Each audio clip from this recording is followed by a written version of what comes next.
Can you just create a new link? What is the link? It's just internet. Okay, we are live. All right. This platform is independent, and we wanted to work with everyone across the spectrum. So folks are invited to share what they know, and the viewers. Good afternoon. Good afternoon. Their choice, and we ask. Looks like we've been having some technical problems. Just Samba, can the you hear me? opportunity to answer. This craziness, man, I do not care. Why am I so anti-establishment? Because of what I've seen the establishment do to people. That's why I cannot be pro-establishment. Power is in the hands of the people. And it really did. What we all witnessed is the government, they knew that they were heading in the wrong direction. They knew Gambians are speaking in the same voice.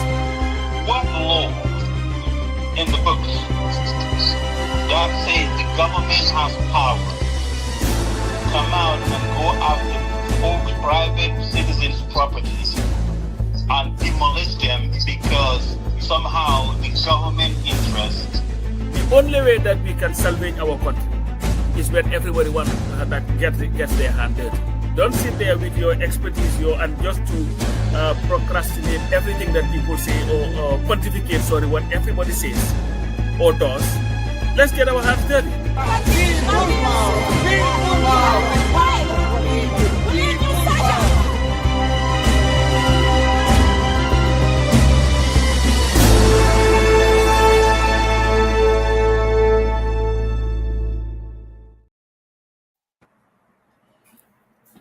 Mr. Sarian. Yes, sir. I think Father Mose dropped off though, Yeah, because he lives in Atlanta and needs better internet services. So, well, greetings to you and to all the listeners, my brother. Yes. Greetings to all our listeners and viewers here in the diaspora and around the world. Here goes the chief strategist. Can you hear us? He cannot even hear us. I can hear you. Okay. He lives in Atlanta. I think the connection is very bad. And happy Father's Day, Sarian, and to all the listeners too and the viewers. Yes, happy Father's Day to all of us and the viewers, my man Babukar Wada, Mr. Sane, all of them, out there viewing right now. Chief strategist. And the single mothers who've been playing the dual roles. Yes, of absolutely. Father and mother, and they've been doing it very well. And to me, Sariang, this day symbolizes something else. 39 years ago today, on Father's Day, was when I lost my dad. So it's always an interesting day. Definitely, but it's all part of life, Yep, and it was on a Sunday. Allah continue to grant him Jannah. Yep. Yeah. Thank you. Aramos.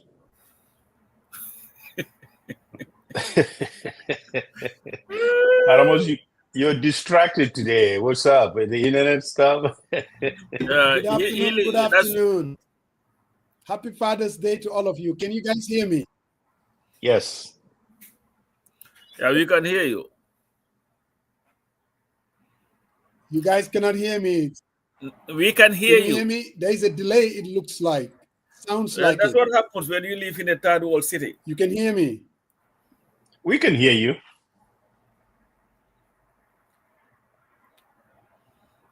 Faramos, we can hear you. I don't know, bro. My internet has been acting up late. Or you can hear me. But like I said, it looks like there is a delay. But anyway, let's go to our partners, it looks like. Welcome to Kid Aisha Restaurant. We are located at 1460 Boston Road in the Bronx. We are open 7 days a week from 1 to 12 a.m. We serve Senegambian food and I'm going to change location on Wednesdays and Senegambian food all 7 days. We do dining, we do takeout. We serve chevijen, cheviapa.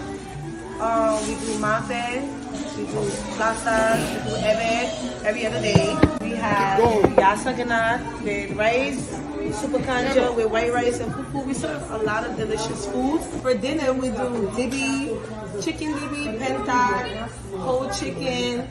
We have shawarma, lots of good food. Also offer catering services for weddings, baby showers, birthday parties, whatever you need. We got it here at Kid Aisha. You can call us at 718-450-8606. And we're also on Uber Eats. And if you've ever been to Kid Aisha, make sure you leave a review. Thank you guys for supporting, and we hope to see some new faces.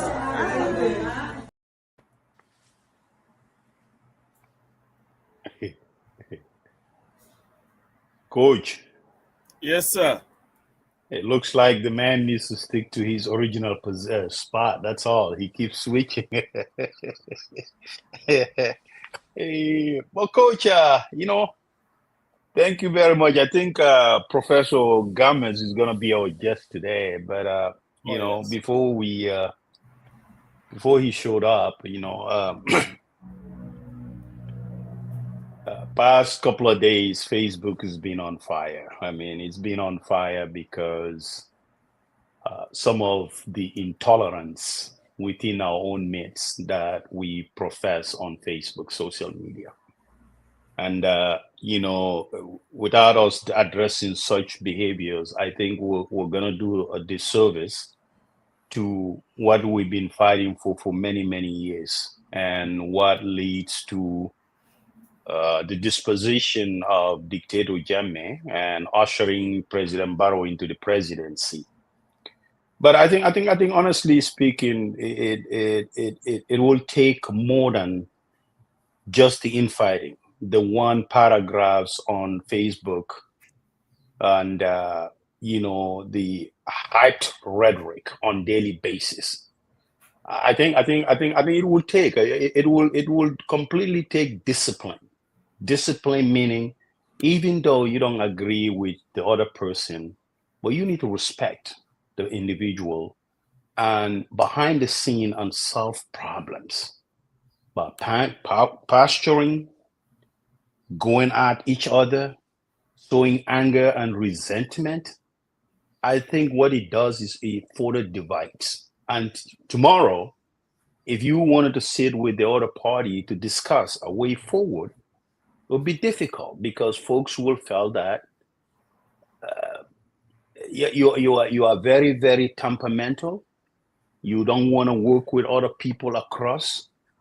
And this fight was before Jammeh. It took about 22 years. You've been at the forefront, Father Mose, myself, and many others. But it takes that discipline that we have to work with each other. We just cannot continue mirroring every single thing to the tribe, a personality, and all that. The fact is, we've all seen it. The Constitution is still 1997 Constitution. It's gonna be a simple majority if we don't have a new constitution before 2026 to elect a new president. So that means you need everyone on board, everyone. Because if that person lead you with even 10 votes, 1 vote, that individual will be certified as the president of the republic. And you have to be very, very careful. I've seen this, and we've been very silent about this.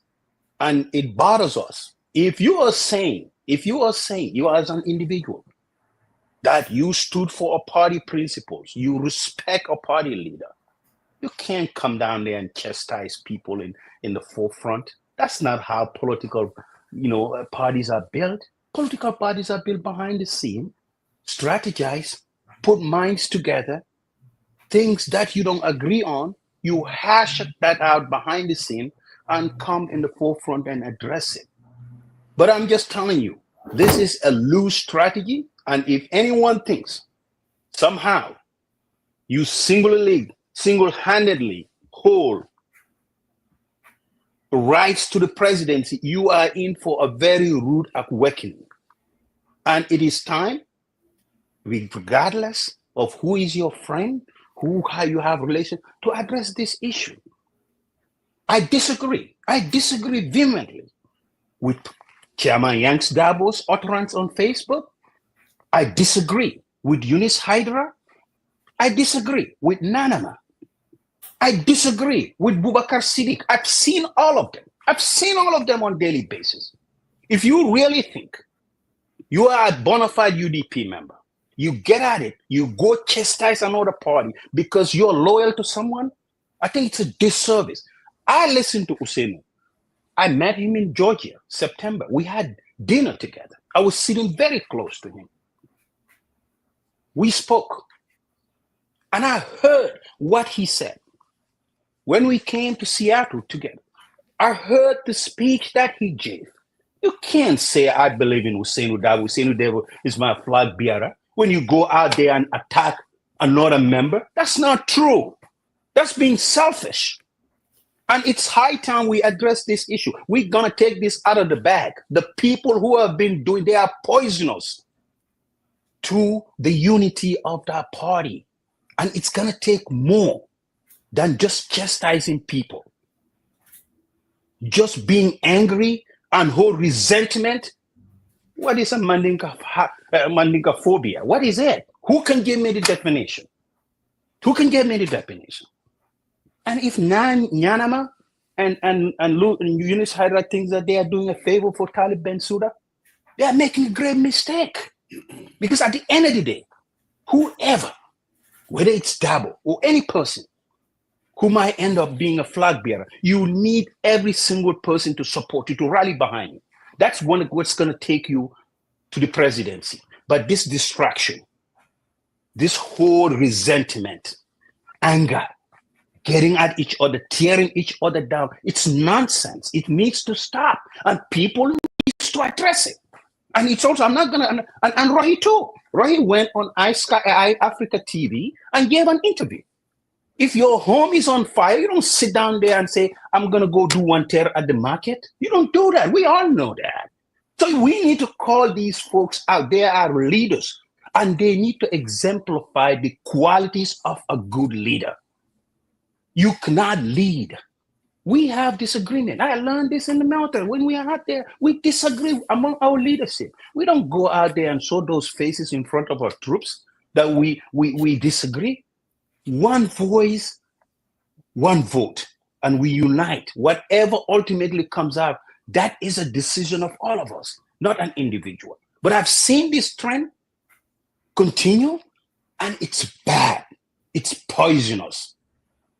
Whether Ousseynou address this issue, but we sit on this platform. We're not just kidding here every Sunday to address about borrow this, borrow this, borrow. It's going to take more than that. It takes discipline for those leaders to encourage folks to rally behind. And you cannot do that by disparaging one side or the other.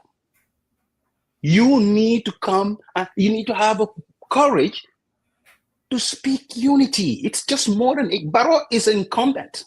If you really think one page, corruption, it's not gonna. You have to convince your own people.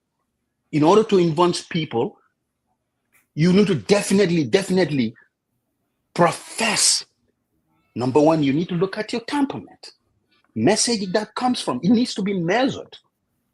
You can't come in here and tell us that something Mandinka phobia and all that. Who are you? Are you Sunjata Keita? No one is gonna be fighting. Let's speak the truth. And that was bad. It was bad. Whoever advised any of them to do something, it's just nothing but it creates disunity. And the sooner they realize that, the better off. Dabo addressed this specific behavior in Seattle last year. These founders of UDP, these kids, I'm older than all of them. I've understand and I've lived that life. The founders of UDP, they don't go out there and castigate each other in the public. They don't. They respect each other. And today, that respect continues up to where we are today. But you continue to castigate. You continue to go after each other. And you think people need to embrace, people need to side with one person or another. I think it's utterly nonsense and it needs to stop. The sooner we address this issue and speak clearly, on equivocal terms, I repudiate anything that comes from Yankuba, Rohim Malik Lo, Yunus Hydra, Namana Keta, and Babukar Siddiq. You, even I watch you, Musa Jeng, you wrote something on your page. Babukar Siddiq came in trying to tell you for a reality, pause you for a reality check. Who is Babukar Siddiq? I mean, people can't speak their mind on issues that are pertinent. I've seen all these exchanges. And people need to be very careful. Every single thing that you write on Facebook, people watch. And sometimes you think you are being honest, you're being speaking clearly, and I think you're shooting yourself to the foot. Because I think it takes more than just convincing your own people. You need to convince others who might not align with your political principles. I think that is what needs to be happen. And to them, anyone who is watching this, I am telling you, I'm very disappointed. I'm very disappointed. I don't comment on none of this because I think it takes us away from the everyday issues Gambians are fighting for. People are still hurting. They don't have electricity. Cost of living is high. But you continue to get at each other. And you are saying, oh, UDP. Who owns UDP? Let me ask this thing. Who owns UDP? Nobody. We all came together. We spent time together. Nobody owns a political party. But continue making this about a personality issue. Hating each other. And you think somehow, if you hate someone, you say something disparaging to someone, hurt his family, hurt his father and mother, you're going to sit with that person at the end of the day in a room and shake hands? No, you're not. No, you're not. Not you're not. And especially, and we are not stupid. We watch every single move you guys are doing on day-to-day basis. It's not doing any unity, but dividing the party. And you are calling that you love that party? Why would you put a ratchet in it and tear it apart? It's utterly nonsense. And the sooner we address this issue, the better off. The better off. Gambia is more than Sariang, Musajeng, and Coach Pasambajao. This impacts people's life. We're talking about people, we're talking about kids because they had this nonsense syrup. They passed away. We got crimes in Gambia. We have corruption. We have about 282 assets of Jammeh. 44 has been publicized. We don't know where the remaining is. This conversation right here, mirror towards just Mandinka and all that stuff, it deprives of speaking about those things and making our institution better and our country. But every single time you want to justify, you want to tell people not to write stuff, put a reality check on them because you really think that is the way to do it. I think it's nonsense. I think we have our guest now, so you can just pivot to that and then come back to this when we thank you the big professor. And it looks like he is one of those who is never on Gambian or African time. I told him 5:30, right? He is here. So, Musa, can you hear us now on time? On real time? Yeah, thank you very much, Prof. Thank you, Father Boost, and thank you, Mr. Morong, and thank you for having me. Greetings from Banjul. Greetings. Mos, can you hear us live and direct? Yes, I can. Can you guys hear me? Yes, we can hear you. And Professor, you have to yeah, one of us, Musa, lives in one of the most backward cities in the US. So the internet is not very stable. So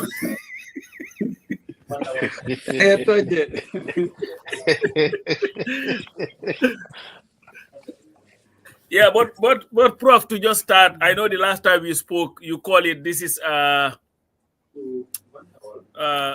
continuation of a conversation that we have had before because we've had you here. Yes, and in all seriousness, watching the landscape, you're one minister that everybody touts, irrespective of their political affiliation. So that means that you're doing a great thing. But maybe for the benefit of our viewers, I will steal this from Sarian to just give us a brief rundown of who Professor Pierre Gomez is, what inspires you, what got you to where you are today, so that at least our people will have a greater understanding of who you are as we get into the conversation. Thank you very much, Brother Pa. Thank you, Father Booz, and Samarong. Thank you very much, and thank you to be back. The last time I joined you, I was in Maryland. I was in Maryland attending the World Bank meeting. That was when we were preparing for our project on TVET and so on, trying to have strong negotiations with the bank for that paradigm shift to focus on hands-on education as per what used to be the practice in the past and so on. So thank you to be back and for giving me the opportunity. Yes, Prof. Gomez is a Gambian born in Banjul and grew up in London Corner. So then worked at Gambia College and the University of the Gambia. Spent all his life in education. So that's the only thing I have been doing. So I always say that I do not have the opportunity like others to work in different places and to have different experiences. I have only one, that is education. So that's the only thing I know. So, but it's a passion. It's something that I really love, and then also I grew up listening to different people who achieved my worldview. Being told to love country, pro patria, giving back to your country, that man must be useful to his country, and you cannot be parasite, you cannot be bystanders. I grew up reading also other literature here and there, especially from Southern Africa. It helps me to really signpost my worldview. And later on now, with the different exposure here and there, I thought that, yes, sometimes as a citizen, there's need for the emergence of a new citizenry. A citizen that is not there just by ID card, but a citizen who is really active in the development of his country, who has a say. But then not really talking, but also be part of that action. And it happens that I'm just in one domain that is within education, higher education for that matter. So I want to give my best to the country in this area so that when I'm no longer around, either at the University of the Gambia or the Ministry of Higher Education, for the Gambian people to agree that, yes, when he was here, he could not give us 100%. Because 100%, that one belongs to God. But at least during his time, we can rate him at least 50% or above. He would have tried. That's what I would want to be remembered. And I want, when I retire also, to say, yes, when I was around, I did my best. So, and then also, it happens that when I was at the university, we were thinking with other colleagues, what can we do to change the narratives? What can we do? What can we do? And now here I am, later on at the university and here at the ministry. So there's no time now to talk. It's action. And Gambian people are in a hurry. They don't want to have the patience for me to be explaining to them issues. They want to see results. For a long time, the University of Gambia, we've been told it will be ready here and there. I believed, like many people in those days, and thought that there was money available to build and so on. Remember from Independence Stadium in one of our graduations, we were told just very soon you're going to move to Faraba. Just for me to, many years after, to come to the ministry and discover there was no money there available. That I have to go and look for money and so on. So, and the last thing is as my plan, I want to retire at the university, go back to the classroom. This time not as an university administrator, but as a lecturer. But it will be, I will be in prison if I go back to the university without fixing the minimum that that need to be fixed. I will be a prisoner of my own conscience. So to some extent, if I have to confess, this is one of the things that push me running, because I know what is waiting for me after. Life after minister. What would I tell my people? What would I tell myself? So these are some of the things that I keep on asking. I must find answers for that. So thank you very much for having me. It's a pleasure to be here, and also to clarify issues regarding the tertiary and higher education ecosystem, and also share with you what we are doing regarding the transformation agenda that we have, and some of the activities that we've lined up from different angles. We are free. Any question, any issue that has to do with tertiary and higher education, good or bad, we are here. So if we ever make mistakes, we will apologize and take note, and then go back like the, and coach, forgive me, like the Gambian coaches normally do whenever they lose matches. They will tell the journalists, we'll go back to the drawing board. So here too, like our coaches, whenever I got it wrong, and so then so I will say sorry, and then I'll go back to the drawing board and see how to fix that. So really good to be back, and happy Sunday to all of you. Well, thank you very much. Honorable Minister, I have a hard time calling people honorable, but you are not one of those, and that is as a result of what I've seen happen. Jame had Bala Jahompa as his action man, but I think Barrow can effectively call you his action man, because like you said, since coming in, there've been a lot of things that you've done visible to all everybody's eyes. But there was something that you did recently, and in fact, seeing you clad in that dress with that hat gave people the memories of Sadauda. You know, when you and the president launched this program that integrated the Madrasas into the system, where they will not just be institutions that just maybe the recitation of the Quran, but also get into other stuff to bring them in the mainstream. Can you just give us a synopsis of that whole program, the motivation for it, and what you expect to gain with this new program with the madrasas? Well, thank you very much. Let me start by the heart that you talked about. Many people really shared it with me, pictures. I received calls, and even at the hall. I never paid attention to that until that day, and I feel honored because, you know, Sadauda is Sadauda. Kairaba remains Kairaba. So for me, it will Pierre in his corner. People say, you look like Sadauda. It's a great honor. May his soul rest in perfect peace. Sadauda remain a monument for Gambian socio-political history. He did his best. He was just Sadauda, as you know, somebody who will embrace everybody. He symbolizes the republic. What we had at that time for the republic, everybody. And you know, and what a coincidence. What a coincidence that day. I never paid attention. But for people, all of a sudden, that day, when we were all coming together as one Gambia, one people, trying to bring our brothers and sisters into the main system, that is those from the Madrasa, for people to think about Sadauda. And for me as minister, I said, you dress like Sadauda that day. Because Sadauda really embraced everybody. Sadauda did not look at wherever you came from, whether you are from the north or from the south, whether you are Christian, whether you are Muslim, Jola, Manjago, Wolof, and so on. Sadauda embraced everybody.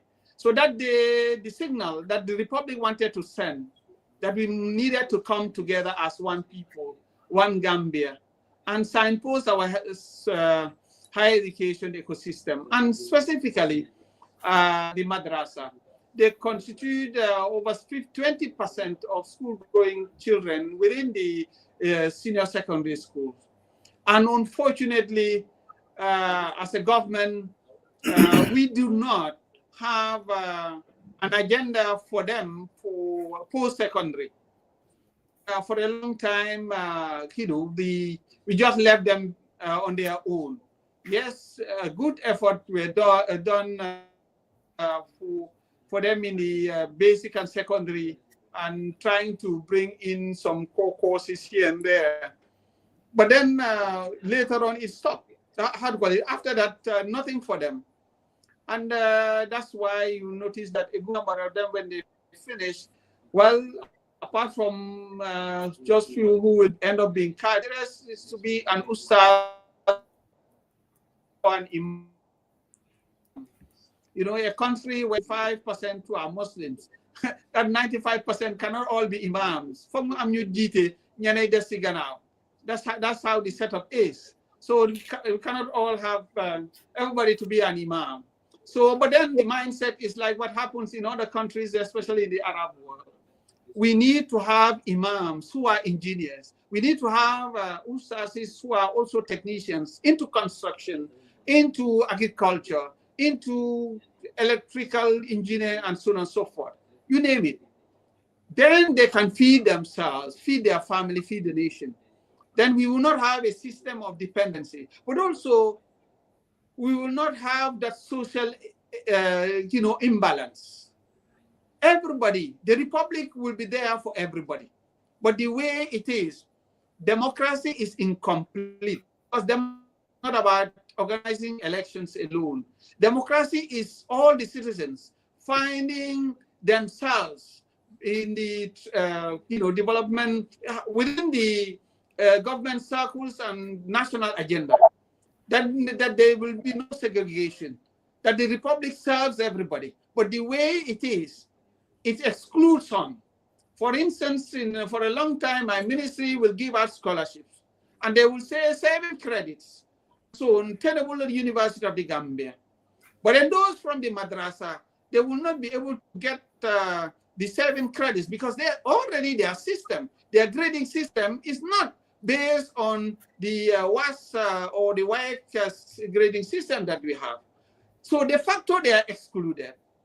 And then now, who is going to help them, support them also? That's the reason why we came up for the first time now to have a set of scholarships dedicated every year for those in the Madrasa. Now 100 scholarships every year for those people, so that you feel the boka that they are citizens, and they are not second-class citizens like anybody else. We are all Gambians. That's one. The other thing also, we wanted, yes, to maintain, the DNA of the Madrasa with the cultural and religious dimension, but also see how to introduce TVET and STEM, science, technology, engineering, and mathematics within the Madrasa. If you go to the Arab worlds and so on, you see they would have gone through this. They are very good in computer engineering. Arabic is a language like any other language, like English and so on and so forth. Why do we want to restrict our own citizens?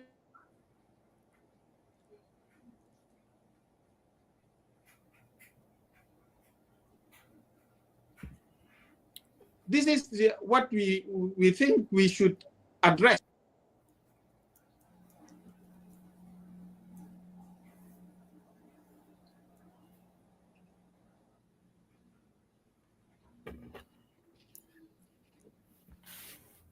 Are you hearing the professor?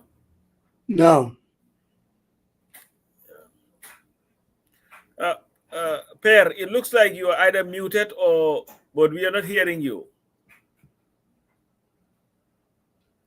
He is not hearing us. I think the Atlanta connection have gone to where he is now.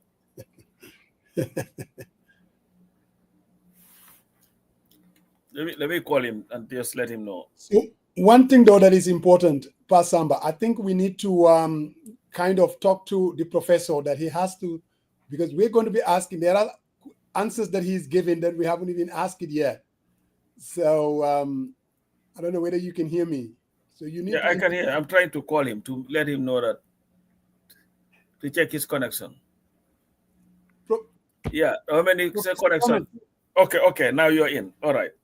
Professor Gomez, are you there?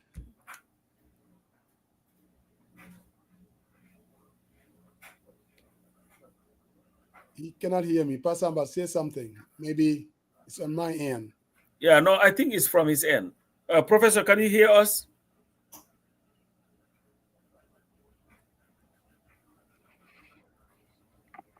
Is he maybe on mute, or can you hear us, It Professor? looks like he's speaking, but we can't hear him.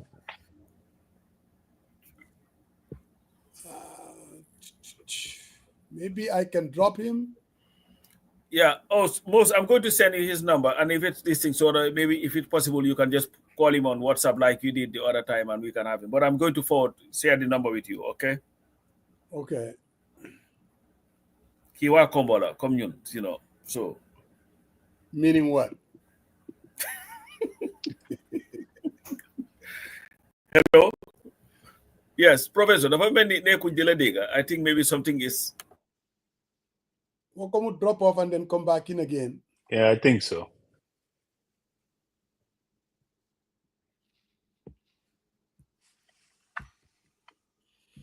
Yeah, Pasamba, and again, Professor is answering quite a few questions, basically stealing our thunder. We have quite a few questions on the madrasas, on TVET. So you have to kind of interject. I know that my internet is not working too well. So your moderation, you know how it is. You are not very, I need to give you a little bit more training.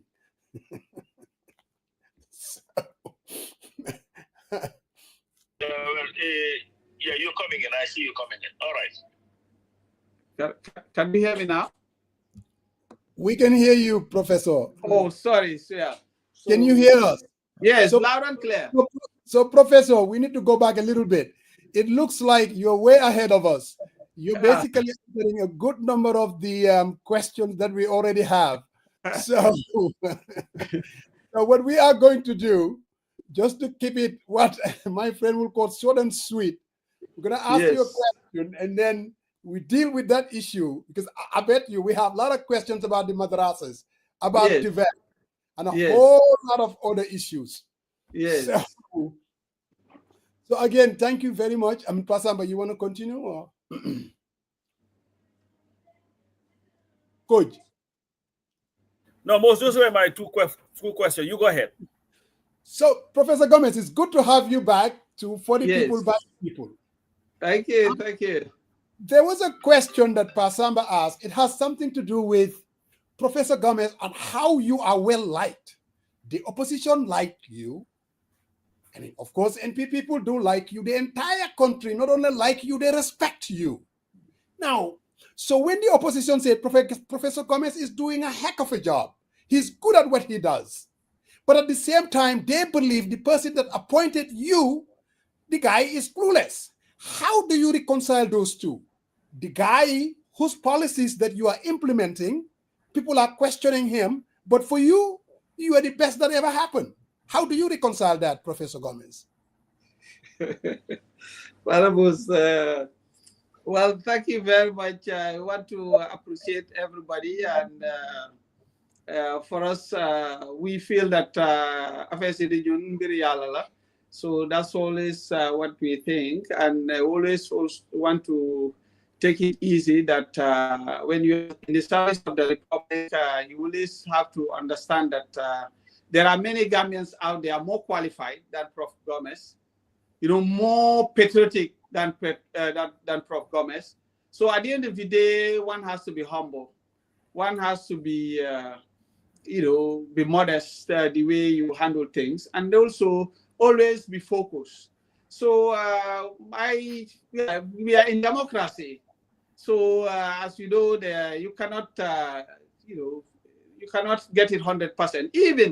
Even God, all of us here, we are Muslims and Christians. We believe in one God. We believe that God exists and that He has the final say.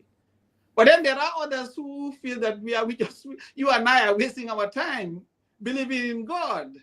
So what if that happens? What about human beings and so? So especially in democracy. In democracy, you must have some who will believe in you, others who will not believe. For us, we are in government, and I have the privilege to be called upon by His Excellency President Barrow to serve as a state minister with delegated authorities in line with the Constitution, Article 81 of the Constitution of the Gambia, to handle the higher education ministry. And therefore, I feel that I should do my best, because we are serving the Republic. When we serve the Republic, we serve everybody. So that's the issue. And most of the time, the president gives me the full most of the ideas. So he's the one who will share that with me and give me the freedom also to operate.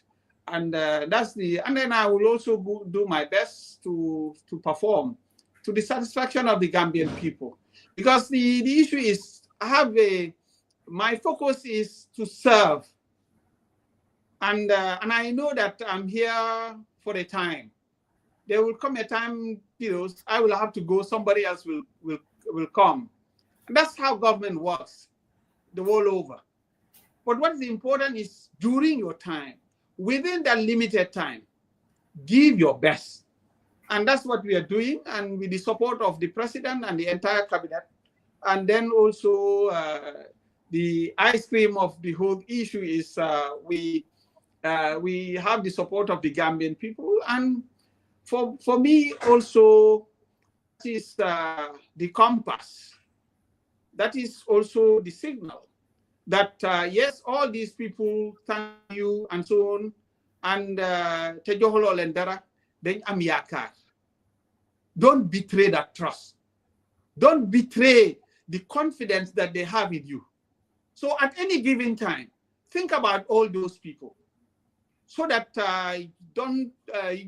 anything that is ungodly, anything that is not in the interest of the common good, as enshrined in our national anthem. But you are human beings. You'll be making mistakes, but try to minimize the mistakes, and then also always do your best. And that's what we are trying to do. And we hope that we'll be able to achieve the mission, because we have a mission now, and the mission is to serve the people, the Gambian people. Yeah, not only serve them, serve them to their satisfaction. No doubt, Professor. No doubt, Professor. You kind of gloss around my question, because the question, I mean, you answered it somewhat, but was like, you are embraced by everybody. And clearly here you have somebody implementing policies from President Barrow. And how do you reconcile that? Because these are his policy prescriptions. What kind of a relationship do you have with him at the cabinet level when it comes to these policies? And again, if anybody is going to embrace and give you the thumbs up, shouldn't they do the same thing to your boss, who basically, like you said, give you the latitude to do these things? Professor. I have to confess that, as you know, I think I must have said it in other fora, and even 3 years ago, I think, or 2, depending, during our last, interview, I was in at the university. I was not involved in any other issue apart from education. In fact, that day I came down from my office heading to the classroom. In fact, I vividly remember I was to have classes with the PhD students. So, and on my way, my phone rang. So, and I needed to go and respond to State House, and I was given an appointment. And I was thinking, what is going on? Are students planning to go on strike, or the staff, are they having something in mind? So for me to be called to go and explain, because at that time, for me, I was out there to solve problems. So whenever there are issues, whether I am the one in charge or not, I just have to render myself. And it happens at that moment, I had already moved from being a deputy vice chancellor, from being a vice chancellor, acting vice chancellor, to deputy vice chancellor academic. I maintained that enthusiasm to go out and be serving. So, and when I went later to State House to meet him, I was surprised that he told me that he's going to reshuffle his government and he wants me to be his Minister of Higher Education, like that. And then prior to, just like that, and because I never applied, I never discussed it with him and all those things. So for me, I thank God for that he appreciated, where he said he's been following me, he's been seeing what I've been doing, and he wants me to support. And I can tell you that it's now 3 years now. Last month is 3 years now since I became minister. There's no time when he decided to intervene and do whatever. And so he gave me 100% support. And I want to give you one example. Maybe I did not say it, and I give you the premium here. And that is the Faraba Banta, the move to Faraba Banta. You must have heard in those days, when we wanted them to move to Faraba, some students, some staff will say, no, sorry, alala, and so on, we cannot move. There's no water, there's no electricity. The contractor, the consultant, the supervisors, everybody say, no, Faraba, and so on. And some people went and told the president, this and that, and so on and so forth. But the president did not listen to them. He gave me full support. And until we delivered, and we delivered to the satisfaction of everybody, even those who were not very happy later were very pleased now to take pictures from Faraba and using it as a tourist destination. We thank God, and I want to thank His Excellency President Barrow for the full support, and that's what he is giving me.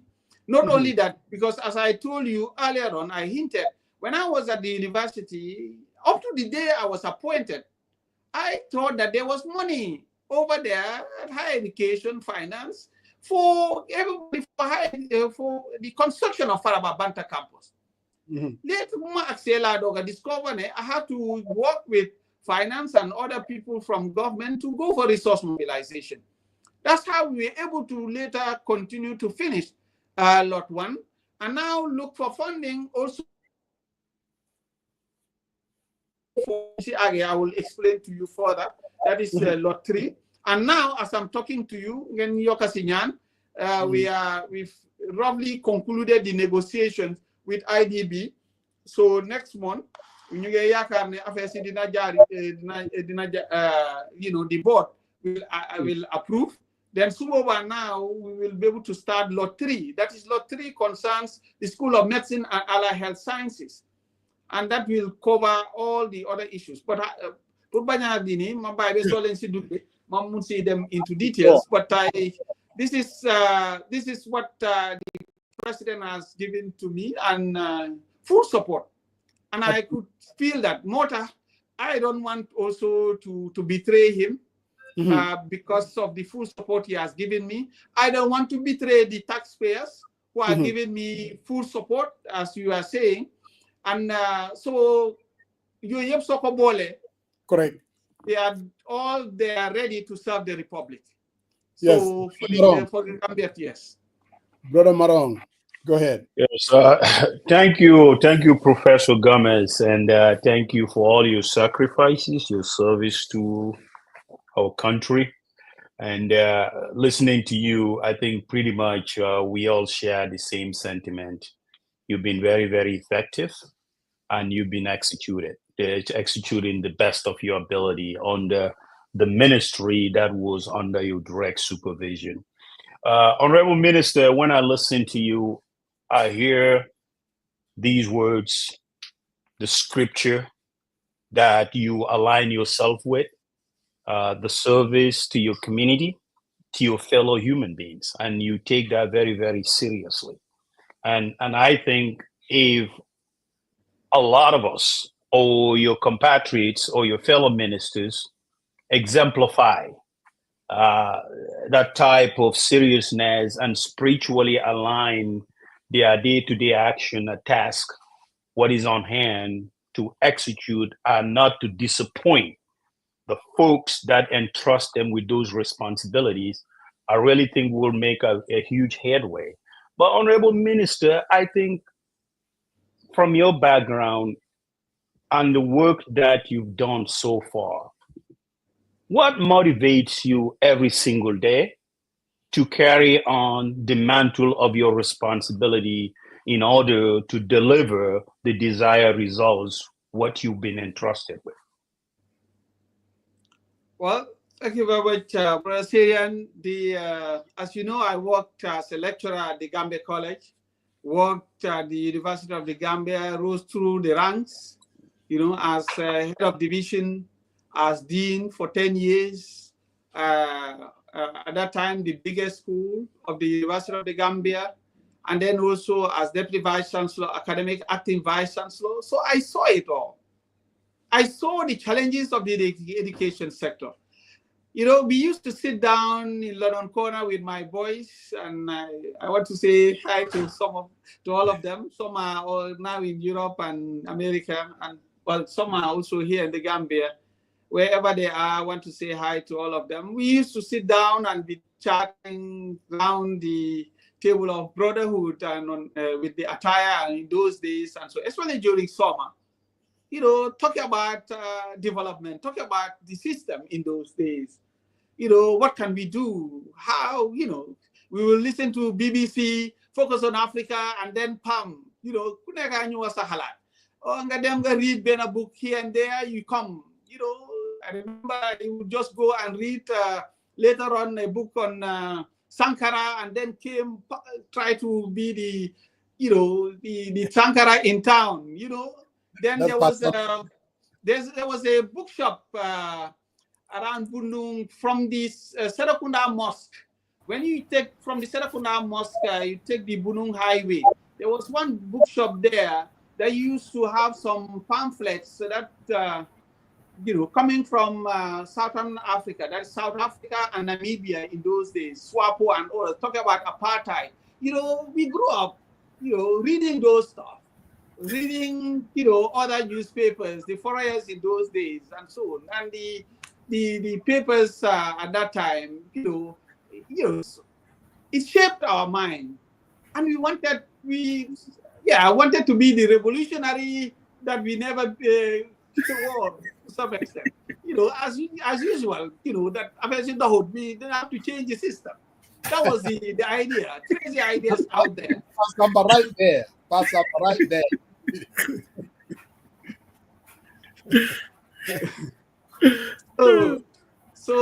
But then now here we are now. It's no longer what we were talking about. Can we now implement those theories? Can we now bring the necessary changes? So this is where we are now.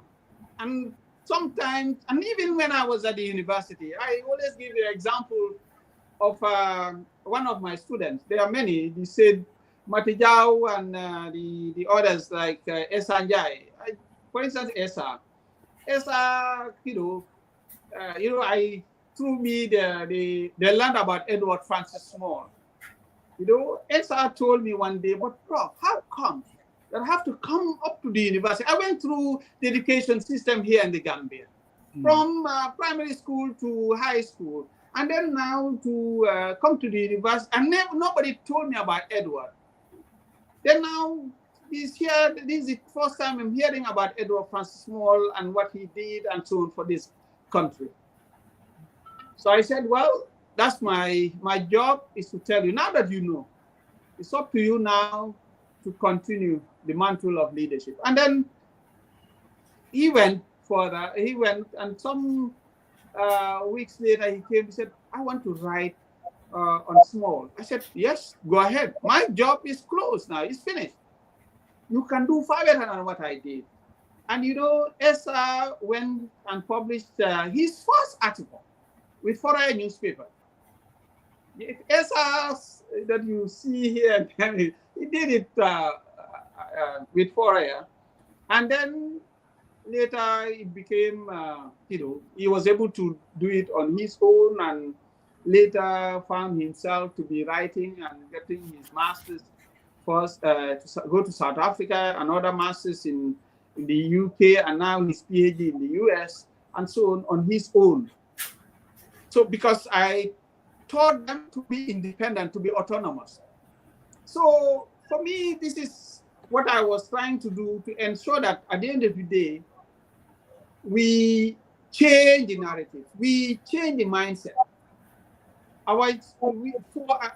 In fact, one of the books that I wrote on the works of Baba Silla, based on his trilogy, When the Monkey Talks, Dabaligi, and Dreams of the Island, the book is Reclaiming the Mantle, Baba Silla Reclaiming the Mantle. But what type of mantle are we reclaiming? The mantle of leadership. I'm calling on youths now to rise up and reclaim that mantle of leadership, to stand up and be counted. That youths and true citizens are not people who should bow. They are active citizens. They are game changers. They must put something on the table. They must come forward. Wherever decision-making process, they should be part of it. So that's what I've been doing at the university, and that's what motivated me. And I wanted my students to really do far better than what I was able to do. And I thank God, the majority of them now are performing far better than what some of us are doing, and they will be able to do more. And that's the fire that is burning in me, link it with what I told you in the past, and then now having to pass the baton to the younger generation, but a generation that is more prepared than some of us, because their generation is different from ours. This is a generation, it's a social media generation. They're coming with their tools that some of us did not have in the late 80s and early 90s. So, and they will be able to now polish it and really contribute their quota, but contribute significantly in the development agenda of this beautiful country called the Gambia. Thank you, Professor. Honorable Minister, the concept of TVET, and I know your education is, expanding its footprints on that concept. But what came to realization in terms of data collection? Why, you try to balance it out between urban and rural Gambia in terms of building that into the architectural framework of our education system. Maybe what my question is, what are some of the drivers that makes you think that instead of building it to the main dense area, you try to build it even in some areas in rural Gambia? What are some of the drivers of that concept? Then we'll go back to the first question that Musa asked, and that is our icon Sadauda. And as you are aware, during Sadauda's time, there was the possibility to have two streams of education. The general education, where some will go to the Gambia High, the St. Augustine's, and so on, the St. Joseph, doing general education, but also having now the technical education. That was the reason why we had the LK, St. Teresa's Junior Secondary Technical, but also the SOS High School, Technical High School, the St. Peter's Technical High School. That was the idea at that time. Unfortunately, as I normally say, when we reached the junction, we could not continue. We missed the road. We missed the road and ended up doing general education. All these institutions, some of them tend not to have anything technical, but doing more of general education. And that's the reason why most of our products are into the general education aspect of it. That's one. Two, we all know we are suffering from the youthful population from two phenomena: the rural-urban migration and also the irregular migration. A good number of our brothers and sisters from the provinces believe that they can, have paradise within the greater Banjul area. That things will be better, far better than staying in the provinces. They all come to the greater Banjul area. But when they come, at the end they discover that it's a mirage. It's a mirage that what they thought is not what is the case. That the greater Banjul is not what they thought. It's not that paradise. It's not that El Dorado. Then the next thing is they will have to shift. They will have to try to go to the Maghreb but unfortunately they will be in concentration camp. They will also try to cross the Mediterranean Sea, but unfortunately it will be a sort of an open graveyard. This is the situation. As policymakers, as Gambians, what can we do? What are we going to put on the table to ensure that we change the narrative? So unfortunately, we need to really change mindset, the way we handle things, and therefore we thought that one, we need to come up with hands-on education, that is the TVET agenda, so that those who are here in the Gambia, they can get education, and two, that we need to decentralize. Take education to the doorsteps of the Gambian people in the provinces. They don't need to come to Banjul. They can stay where they are with their families and get the right education. The same thing as those who are in the greater Banjul area. That's the first agenda. The other agenda is we will be having deportees here and there, but we don't have mechanism to deal with them. And I've been telling our development partners, do not be repeating the same mistakes, where you insist a lot on the consequences and not the causes. Let's ask ourselves the fundamental question: who are the people going through the back way? Question number one. Number two, why are they going? Fundamentally, what are they missing that is pushing them to go and so on? And even if they are to come back when they are deported, what are they going to find? We need to answer those questions. And to answer that, you will now deal with the root cause and not the consequences, now going around arresting people, deporting them, and so on. It continues. How many people have been deported 3-4 times? They will still go. But the best solution is to put something sustainable. That is, give them training, give them skill sets, so that even when they go, because for me, I'm not, my position is we cannot stop the youth from going. People need to travel. Even the Europeans, they travel to come to Africa. They once came here, so, and they are still coming. So we should allow them also, our youth, to travel. But let's give them the opportunity when they travel, for them to travel with the necessary skill sets. So when they arrive in Europe, in Lampedusa and other places, for them now to be welcomed with the necessary skill set to be able to now be part of the development that is taking place over there, so that Europe will be the one begging them to stay and not deporting them, because Europe now has some skills gap in many areas that I'm talking about. So if you have the youth that are skilled, then that will be better. That will be better than even what we are doing with Spain and so on, where we send people on skilled labor. Why better than what we are doing also to going to the Arab world. As an education minister, I cannot offer anything apart from education. So when I talk to the youth, I prefer them to get skills, and then they can go. When they go, Europe will not deport them, because they have skills that Europe needs. But beyond that, also, some will decide to stay at the end of the day, because before they finish, they will start getting work. That's the reason why we have two models of education. One is the multi-purpose student centers. Kanilai, in addition to Kanifing here, we have Kanilai, we have Demban, all in Phoenix, we have Matsakonko, we have in Julangil, in URR, and then we are building now and will be ready this end of this year, multi-purpose in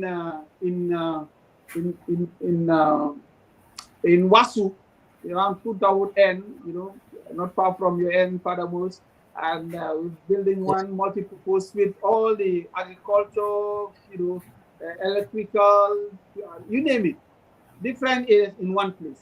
But also just across the river, when in TRR South, in Pachar, we started the work also now building for a TVET center in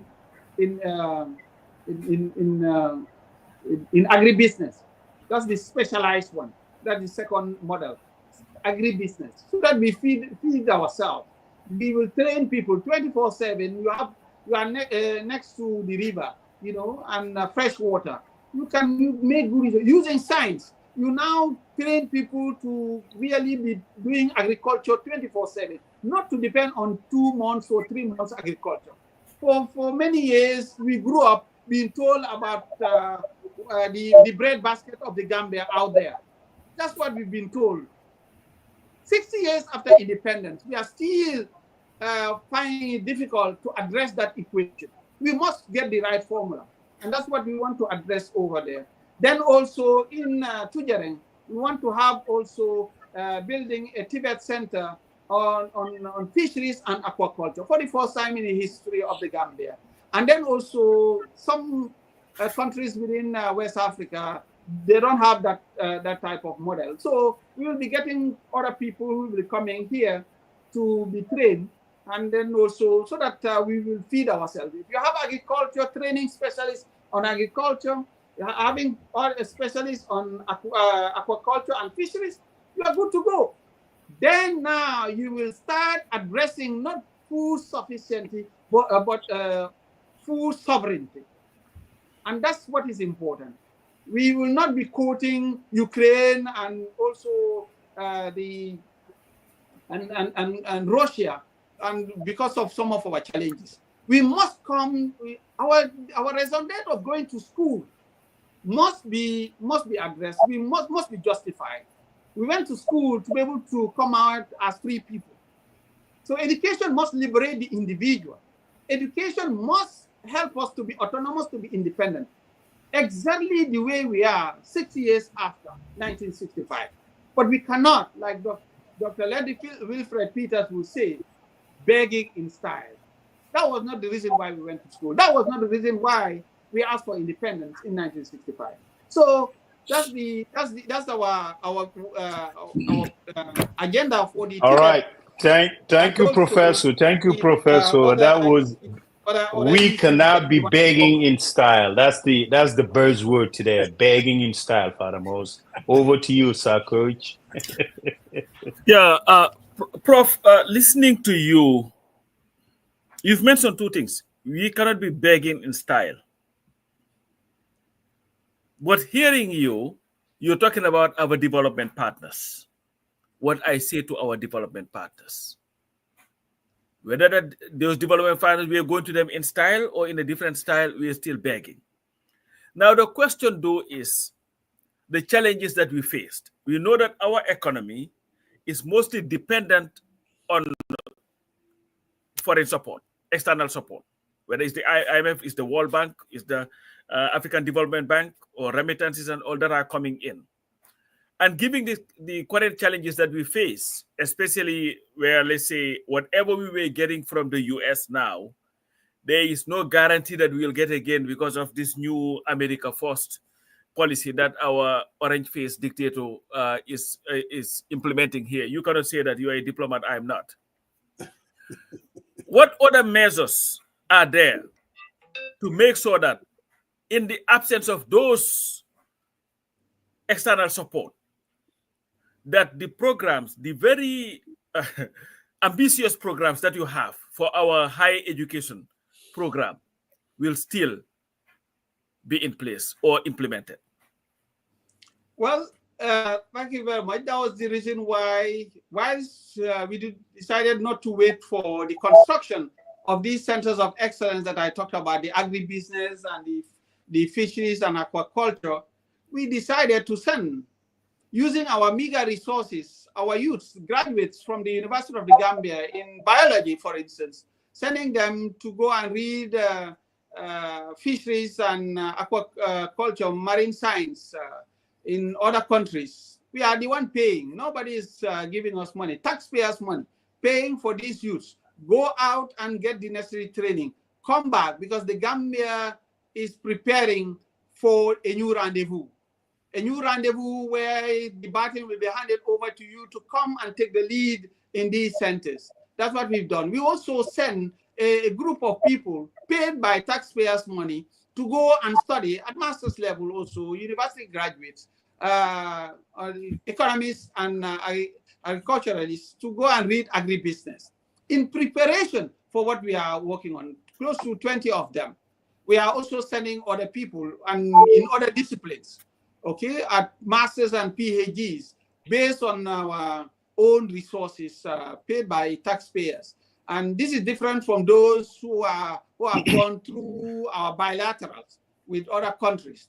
I'm just talking about only those who are paid by the Gambia government through MOHAS for them to go and read at masters and PhDs in this level. So we are doing that. In addition to that, also, just to ensure that we get a pool of people who are in this system, especially in the TVET, hands-on education, we came up with, through the World Bank, SIE Fund, Skills, Innovation and Entrepreneurship Fund, close to $400 million for the first time in the history of MOHAS, that we put forward 400 million, close to $400 million to for 3 windows. Window 1 is to now give, but in a competitive manner, funds to the TVET centers, both public and private, to be able to upgrade their centers by teaching and learning skills, but also update their curriculum, fine-tune it to the industry so that there's no mismatch between what is done in the classroom and the industry. So we will give them support. That's window 1. Window 2 is to give them scholarships. That for the students in those programs to be given support, close to $400. So to support them for their stipend and so on and so forth. And window 3 is the startups, so that they will have the opportunity, those who have good projects, proposals, when they are about to finish, and now start their own projects and be supported, so that when they graduate, instead of waiting for government or Syrian to employ them, they can employ themselves, they can create jobs, and so on and so forth. This is what we are trying to do, but obviously trying to build in-house the necessary manpower or human resources that will take charge of their destiny. That is the essence. At the end of the day, the message is very, very clear. To the Gambian people, Urbi and Orbi, there's no development that is sustainable based on borrowed agenda. Okay. It must be indigenous, and that needs to be produced, having homegrown human capital. That is highly skilled, well-trained, ready to take charge of their development trajectory. Thank you very much. Now, the next question that I have is, what collaborative effort is there between your ministry and the lower education ministry in the development of curriculum? And the reason I asked that question was you raised a very important issue here, where the history of Edward Francis Small was known to Gambians who went through all our educational programs. It never occurred to them until they went to university, and you were there. And of course, I know the Samsars and all that. In fact, I have to give you props for that, what do they call it? The documentary that you guys created on that subject matter. And giving our country the lack of civic education, understanding the very essence of being a Gambian, whether it is even, Musajeng don't say anything, the correct dimension of our flag, what it means, those who fought for our independence, what they did, the history of our country. If you want to see anything about Gambia's history today, you have to go and read maybe the political history of the Gambia that is written by somebody who was not a Gambian. Even though some of you guys are now trying and coming with some of these things.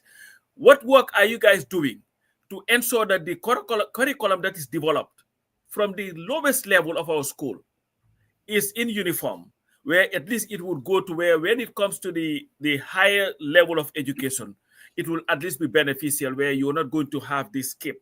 What you were supposed to know in elementary school is now what you're learning at the university level. Well, yeah, thank you very much. We normally have our, what you call our interministerial, so at least minimum twice in the year, where we will meet with our technicians. So in fact, we are supposed to meet very soon. This time is MOPSI who should host, because it's by turn. The last one, it was Mohas, my ministry, that hosted it. This time is the turn of MOPSI to do so. And when we meet, normally is to see how to work on this. And the submission from Mohas to our brothers and sisters from MOPSI is we, especially for the TVET agenda, you know, we are having the TVET and also the University of Applied Science, Engineering and Technology, USET. I hope we will come back to that because we have an activity in a week time. So so we have these two.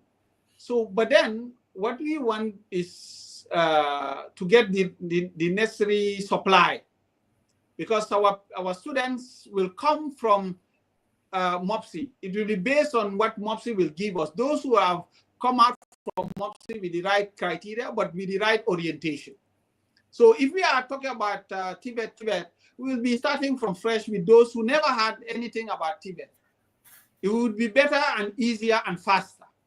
If, for instance, we have people coming from MOPSI at basic education level, they have what we call the pre-vocational. So you have pre-voc at basic level. Then now, at secondary level, you have the vocational. You give them the vocational also. Then that will help us have the right supply post-secondary. Number one. Number two, we also, based on our submission, the way we are having the regional TVET centers, we would want also to have for MOPSI, and that's our submission to them also, among others, to have regional technical high schools. Regional technical high schools. So those who in each region, at least, because for a start, maybe Father most Amagutalis don't build new technical high schools everywhere. But at least if we are able to build, you know, the way we are able to do regional TVET centers, each region to have a TVET center. At basic and secondary level also to have at least regional TVET technical high school, and it can be more than one if possible. Then now you will see those coming out from that. When they finish high school, from those technical high school, they have two options.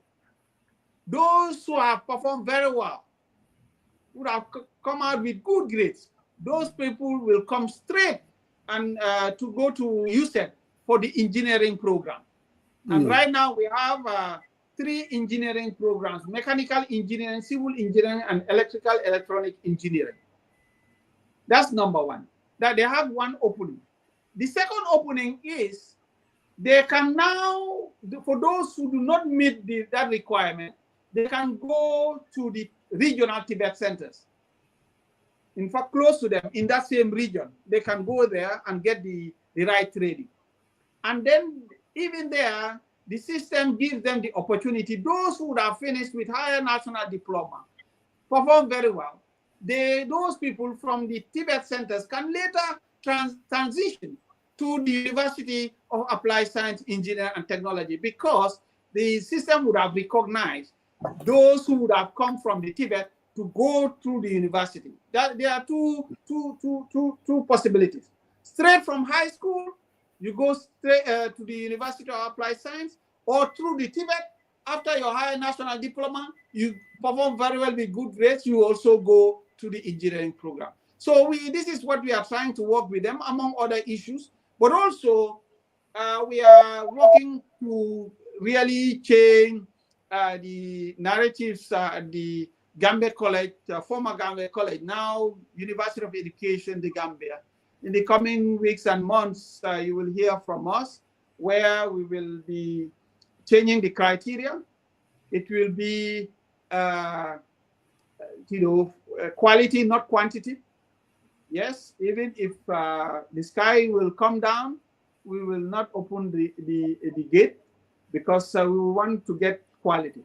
So we will change the criteria. The best will come to education and not anybody else. And then the other thing also is we will be introducing degree programs in ECD. The revolution is on. Education is not a second option. So what does it mean? It means that later on, you're going to have graduates, university graduates teaching at nursery school level.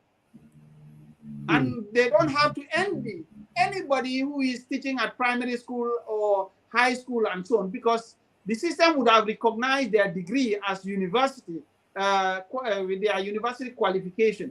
Because what is happening, Brother Pa, is that you see, you train some people, very good ones at nursery school level, but because they've seen that Syrian is now teaching at primary and high school, and he's earning more than somebody at nursery school. So the others will want to now be upgraded. They would want to go for a higher diploma and go to primary or secondary. And when they get the qualification and they come back to the system, they don't go back to teach at nursery school because they get a higher diploma for high school or for primary. And you would have missed now qualified people in that area, ECD, early childhood education, yes. And for instance, I'm a professor, but today I always give that example. If you take me to the ECD and I'm going to fail because you need certain skill sets. You use different methods. Sometimes you need to sing. How can we sing before sometimes you need to dance with them. You need to sing. You need to do other stuff, play with them, and so on. But if you are not that there, everything is rigid like Prof. Gomez and so on and so forth, how can you now cope with those people? But no, you'll not. Yeah, you'll not be able to. And I think that's a good thing. And my daughter runs a early childhood education program there in the Gambia. But I'll just pivot to Uncle Musa. Is it Musa or Sarian? Who is comes next? Professor Gomez. Yeah. Yes, Arabus. Yeah, I want to talk a little bit about these madrasas, and they call it integration of Islamic and non-conventional education. There was a piece that concluded a study that highlighted a critical gap, it says, in the curriculum alignment. Yes. And pathway to higher education. What are the recommendations that was given in that piece? And also, how does your ministry intend to implement them? Yeah, because for instance, the madrasa, as I said, they don't have anything. We don't have, all of us, you and I, we don't have anything for them post-secondary. See, so it's very sad. So for 60 years now. So the only thing we have for them is within secondary education, basic and secondary. So where we had some programs for some of them with English and the core subjects to be integrated into the system so that they will be able to really get some basics and so on. But the other problem, that's number one. Number two is, you see, it was later that I discovered. Even that one, I did not wait for the study. By the way, the study you are referring to is the study that the bank supported us, the World Bank, and we proposed for the bank, and they agreed to do that. And Mohamed Loum and the rest of the team of consultants really work on that, and they did an excellent work. So the other thing also was when we came up with the scholarship for that is 100 scholarship for people from the Madrasa, and since we cannot use the 7 credits, what would be the criteria? So it was true that then all of a sudden it was the Ustazis who came to me and said there's a problem, because among themselves they don't agree. Because that's when we discovered that Kunekangi Amsa own system in Bopa. Grading system, I mean. You see, the grading systems are not the same. So we need to now harmonize. You cannot have an education system as the president of Madrasa was saying, Imam Dabo was saying, for a long time, what was happening is kuneka fo jange deka bo jange so nyo lolum curriculum bobu ngai ini. If you are from Saudi, you come with the Saudi curriculum and then you teach that one. Then if you are from Egypt, you come with that and so on. So, and we were not having one harmonized one. That's what, but they were able to later do something on that. What they could not do to some extent and get it 100% is the grading system. Harmonization of the grading system within the madrasa to do it to like the way as clear as the WAEC one. So that's where you had issues also, because when you have to do selection, you need to know which criteria to use. The other one also is, and that's the main issue now, why we are coming on board, is they are more into the language, the linguistic, and the religious dimension. Okay, so but when we want them to see how to incorporate technology and science, technology and science, to incorporate that, because it's not something new to the Arab world and Islam to some extent. Absolutely. So Arab and Islam knew about all these things many years ago. You've seen some Greek scholars who went to Egypt and others to learn from some of these Arab scholars in those days, went back to Greece and transformed things and made them their own. But the source was from Egypt to some extent, among other mathematicians in those days. But that's just for another day. But what is important here is in the Gambia, we want them to see how in their curriculum to include TVET, to include STEM, so that at the end of the day, they will get skills. Then they will be able to now later graduate with the right skill sets and also get jobs or create jobs. So these are and for them not to have difficulty in entering the job market and other areas. So this is what we are planning with this move. Yeah. Okay. So, Professor Gomez, I know that education is your life. That's what you are comfortable with, and I get that. And you are the Minister of Higher Education. Yes. But you are also a cabinet minister. Yes. And there's a big elephant in the room, and that is the Constitution. Well, you know, that's the role of the Minister of Justice. I know. But there was a role that you played as a cabinet minister.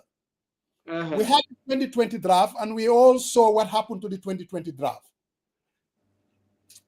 The very, what I would say, aspiration that bring about the change that we are all enjoying today, the very freedom, the very aspiration that give us a Professor Gomez, also wanted to have a new constitution. And we all believe we are committed to it. We all know what happened to the 2020 draft. As a cabinet minister, you were there and you guys put together a 2024 draft. Can you give us an insight? How did you guys have this conversation? Was there any, especially from your end, and I'm sure, and again, I've never been a cabinet minister, so I don't know how these things do work. How involved were you in terms of saying, maybe we need to do consultation. Maybe we need to do this. Maybe there is a need for a new constitution. I know it is not under your purview, but you are a cabinet minister and you guys put together a document called the 2024 draft that people believe basically that, I mean, there could have been ways of going about it. Do you have any, what do you say to that? Yeah, what was the, yes, the Minister of Justice is the custodian of that.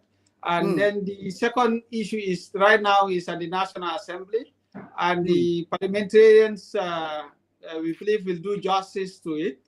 And the other thing also is, as you know very well, that some of us, were asked to really keep cabinet secrets. We were given the Holy Book, and that at any under no circumstances should we talk about what has been discussed at cabinet. That is the situation. So I won't be able to talk about those ones by virtue of that commitment. So I would really crave your indulgence for me not to go into that, especially the fact that the spiritual dimension is involved. We are asked to put our hands on the Holy Book and now say that this is what we're going to respect. So I will try my best. We will be making mistakes, and I hope in the process God will forgive me when I made that mistakes and not to obey what I vow to do. But in essence, I can promise you that we always try to do our best to see how best we can work for the common good. And for this one, I want to believe now that it's at the National Assembly, let's pray, and that the best will come out from the National Assembly, from the two groups, the ruling party and the opposition.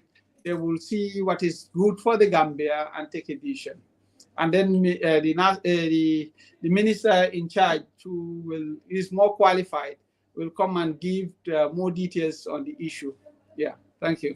You know, our platform, being a political platform, people are dropping off a little bit. So we have to kind of jazz it up and talk about issues that are, of course, the draft constitution and also about diaspora voting. But again, I respect really. So let's go back to education. So Professor Gomez, what are the most significant challenges facing higher education? And also, this other question that someone asked, research in the Gambia today. Because if you look at your title, it says Minister of Higher Education. I think research is in there, science and technology. So what are the major, you think, significant challenges facing higher education today? Thank you very much. I think you are very inspired. Thank you. And yes, two things. One, challenges and research. For challenges, it's about funding. Funding, unfortunately, and this is a perennial issue. This is something that I found. This is something that was there. Remember, before the advent of higher education, there were 3 reports, saying that the Gambia, was no need to have education, higher education to some extent. Secondary education is enough. So the rest we can go in the sub-region and get the necessary training. And that has been 3 reports and sanctioned by the World Bank in that at that time under the influence of one Greek consultant, one George, I don't know, Prof, something like that, but it's George, okay, who thought that the return in investment is better off in basic and secondary education than in higher education. I told the bank when we had that meeting, at that time when I was in Washington, I told them that was the biggest mistake that people have ever made, and all those who made that took that decision, because you forgot that before you have students, you must have teachers. And it's higher education who produce teachers. And if you don't get it right, with the teachers, you will not get it right with the students. So education and education is a continuum. You need to support basic and secondary education, but you should not just put a Berlin Wall there and say higher education, you know, it doesn't work like that. You see, you know, these youths, anybody who doesn't want to invest in these youths, you are creating insecurity in this country, and you are creating problems for this country. You need to engage the youths, and you cannot engage the youths by telling them, sit down, do whatever you want, I don't have money. We must put something. We need to now engage them and see how to support them, no matter how minimal it is. We need to really support them.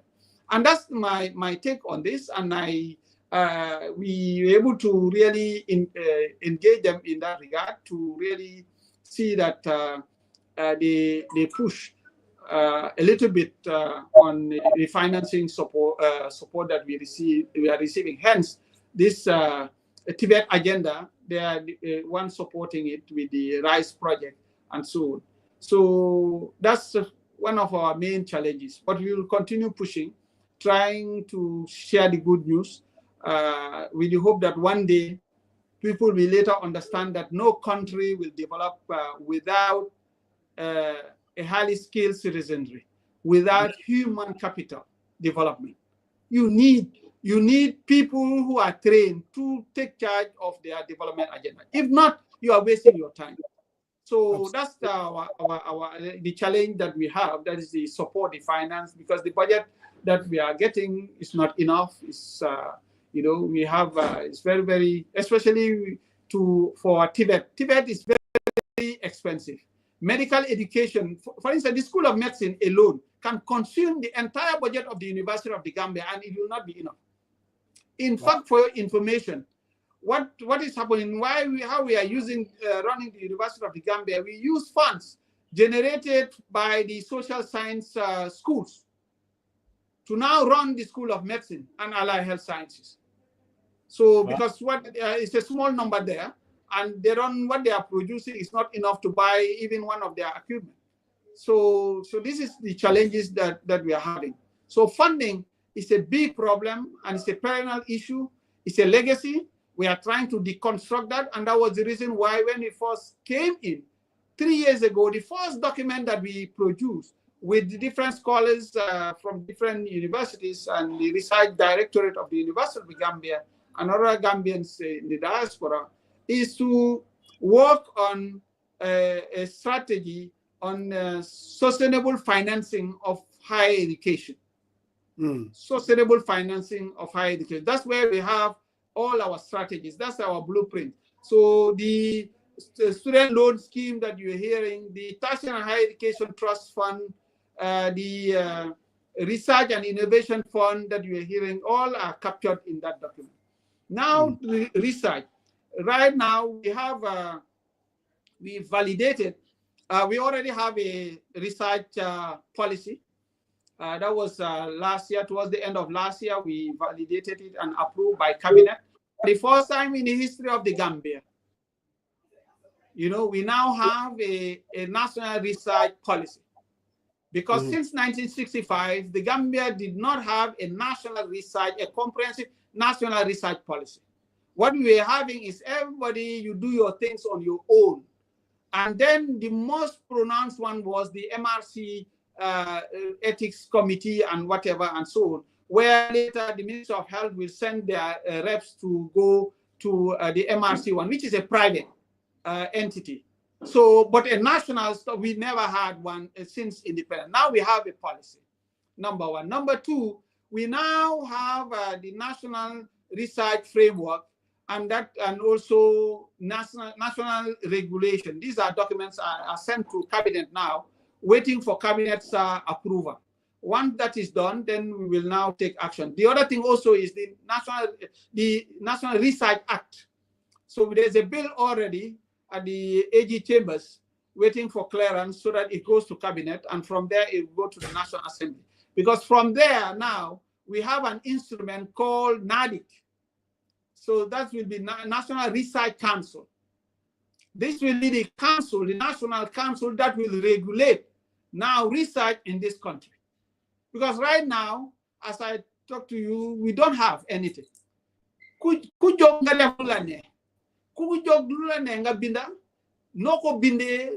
Without following protocols, without following ethical issues, there is no rules. Right. So this is it. But now we develop all these instruments. We send them to Cabinet Office and also AG chambers. In the coming weeks, they will start coming out, and you will hear from government. Once we are done with that, and that's going to help us really address that. But the other thing also is National Assembly has already approved now. It's an act that is the tertiary, the Research and Innovation Act. Is now the president has already signed it. Now it's an act. So there we will be having funding that will is going to be competitive also to support the innovation and also research in our tertiary and higher education institution for the first time. Go ahead, Brother Marong, I think. Or was it Pasamba? Yeah, thank you, Professor, Honorable Minister. Honorable Minister, in terms of budget allocation, because I know you've been talking about funding for bed, what is the current allocation for your ministry, the grand total, including, the physical funds and in terms of grants? What is the total? Well, I can't remember the exact amount right now, but it's less than sometimes 1%. This time it was at least close to 1% of the total budget. So that's the situation. So it cannot solve our main challenges. And for instance, just want to give you an example where if you budget 100 million for scholarships, okay, when I say most of them is to the University of the Gambia, okay, you budget 100 million, and at that very moment you owe UTG 84 million, okay, so that is board. So and it means that 84 will be taken from that 100. So with that year now, what are you left with? So you see the technicalities here. So like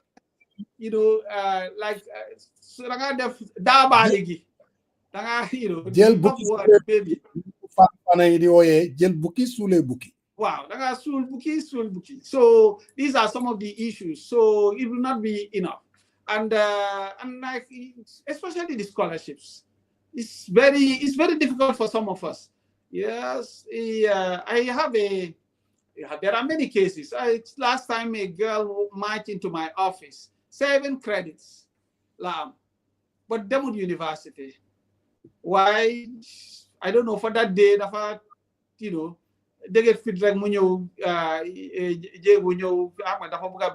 minister. The girl who wants to marry. Okay, nanyo. So you experience the mom. She's a single mom. The mom, more for the dad has abandoned them. And then now the mom is selling, peanuts, whatever, and so on, get this after that's all. And the mom said, please, university education, don't ever try it because I cannot pay for you. So her classmates, all of them went to university that semester. This girl did not even attempt to university from NEPA.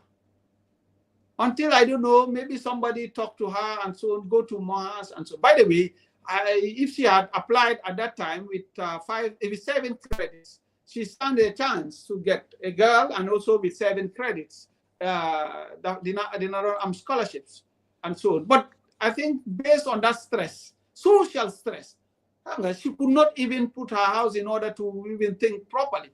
And she did not go that semester. And I look at her, said, I'm a state minister. Look at this lady here having challenges because of finance. So democracy sometimes is not complete. Here we are talking about democracy, and here's a full citizen. This girl, for that matter, with 7 credits and not getting the opportunity to go to university. It's not fair, it's not just. Where is social equilibrium? Where is social justice? So these are the things. And when the funds are not enough, sometimes it's difficult also to cater for all these people. But then we need to continue pushing. One day, the song will be well, mastered, and people will sing from the same hymn book. All right. Thank you, Honorable Minister. Honorable Minister, I'm sure you're going to have many of those girls coming from underprivileged families, raised by a single mom.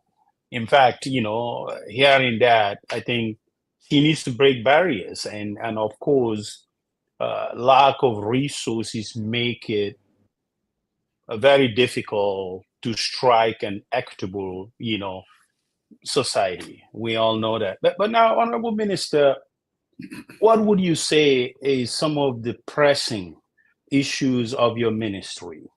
And you had to make a plea to the president, to the cabinet ministers, everyone. What would be some of the areas would you like more support in terms of innovation, expanding the technical and electronical footprints of especially those coming from the university? We've seen a lot of folks come. Maybe what I'm trying to get at is there some type of MOU? Because these are products coming from the UTG and they had skills. Is there a way that government can absorb them, or the on-job training while they are going to the universities, like OJTs and stuff, to different ministries, whereby they learn after their graduation? It happens, a student program and all that. They have a fast track in getting to those universities while we are facing out those who've been there for a very, very long time. Well, I think you said it all. Especially the technical and professional. I think right now, based on the social malaise, the challenges that the youths are facing, and the skills gap in this country, I think TVET education, hands-on education, should be the answer. As a country, we should spend more efforts in hands-on education so that our people are well trained, getting the right skills. I just give you but please don't have a heart attack, all of you, because I know you will find it difficult to understand as Gambians, and this is your money. We are spending over $100 million at the University of the Gambia building that campus. But do you know that even for the laborers, 95% of the laborers are non-Gambians? I'm not against non-Gambians. Please. I know I said it somewhere, coffee time one day, somebody was saying I'm being xenophobic. I do not. I studied outside the Gambia. So I do not have any negative whatever against Gambians. In fact, we need to thank them because had it not been their support, we would be in difficult situation now. So they are the one helping us in different areas. But this is not sustainable. We need our own people to take charge of our development agenda. But to build a university like that, spending over $100 million, and then 95% of the laborers are non-Gambians. The engineers, 100% roughly, are non-Gambians. So the money comes. Technically, how is it in this country? But do they talk? That's the technical problem. Because of what I call, we do not have a system of containment. And for me, the system of containment that I talk about is a system where the youths are absorbed. The youths are given alternatives through these skills and so on and so forth. And that's the reason why, if I have to ask for support, I will say, don't give me money. That's why I will tell the development partners, don't give me money. I'm not an accountant. I'm not a trained accountant. So what I need is equipment. Right now, I'm engaging development other partners here and there to build TVET centers for us, outside the budget and so on. We have that working relationship and support with MRC Holland Foundation and Brighter Future and so on. So, but then the challenge is the equipment. But when we talk about equipment, we don't want to go back to the old method. In the Jasifini, in the Bena, Parker, Bena, how to call it, whatever. And those those instruments are, no more, as not what we expect now. State-of-the-art equipment. So if we get the equipment, we are good to go. And that's what we are trying to do. And we are not waiting. And that's why we are building. And thank God, whenever we finish building, then will give you two sets we'll give you equipment for 2 of your programs. Or recently now we have one three equipment for 3 of our programs. So that's what is happening. That's the agenda. That's the method, the strategy we are using now. And this is helping us now. So, and we need more of that. So that youth, when they come to these TVET centers, do make a label looping. It's going to be too boring when you are too theoretical on programs that are supposed to be hands-on. Because later on, what we want is, we want 70 to 80% of the course to be hands-on. Only 30% or 20% more theoretical. That's what we want. That's the strategy. So that after even the exam to be like that, not you in a new paper and you bin a new thing. So let's say, for instance, some would say and some would be a fan. Now you're in the costume. You don't need me to. You don't want me to be telling you, Lila to that machine be tanky motola, or you don't need that. What you want is your machine to be fixed and fixed now. Absolutely. Not to be machine.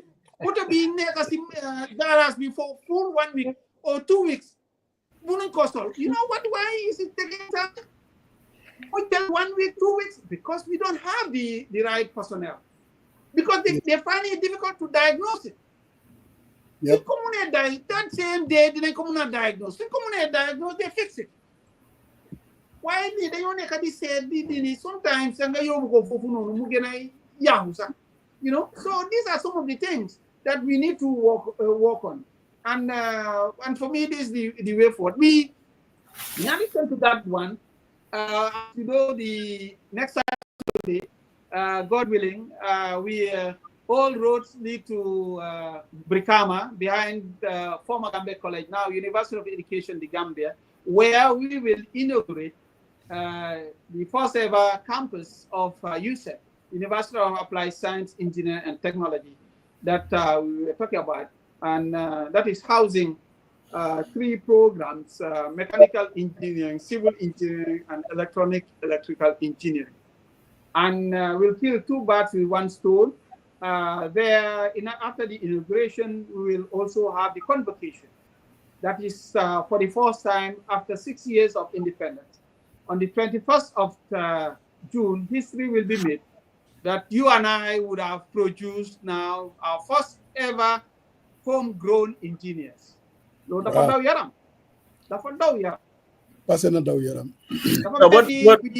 to another planet, handed over our country to foreigners. You get Doga Delusina from that planet. Doga discovered these strangers did not do anything. So we need to start now. But then better late than never. Yes. Now to start producing our engineers. We are doing, look at the road network, all these things, all to millions of dollars, all to non-Gambians. You see, but the day that we will produce enough engineers in this country, the money will stay. Soon banks enough. Then now, the economy will have a breathing space. That's how we will now have that, we will create development. You see, we cannot continue to think that we will develop as a country with borrowed strategies, with borrowed manpower.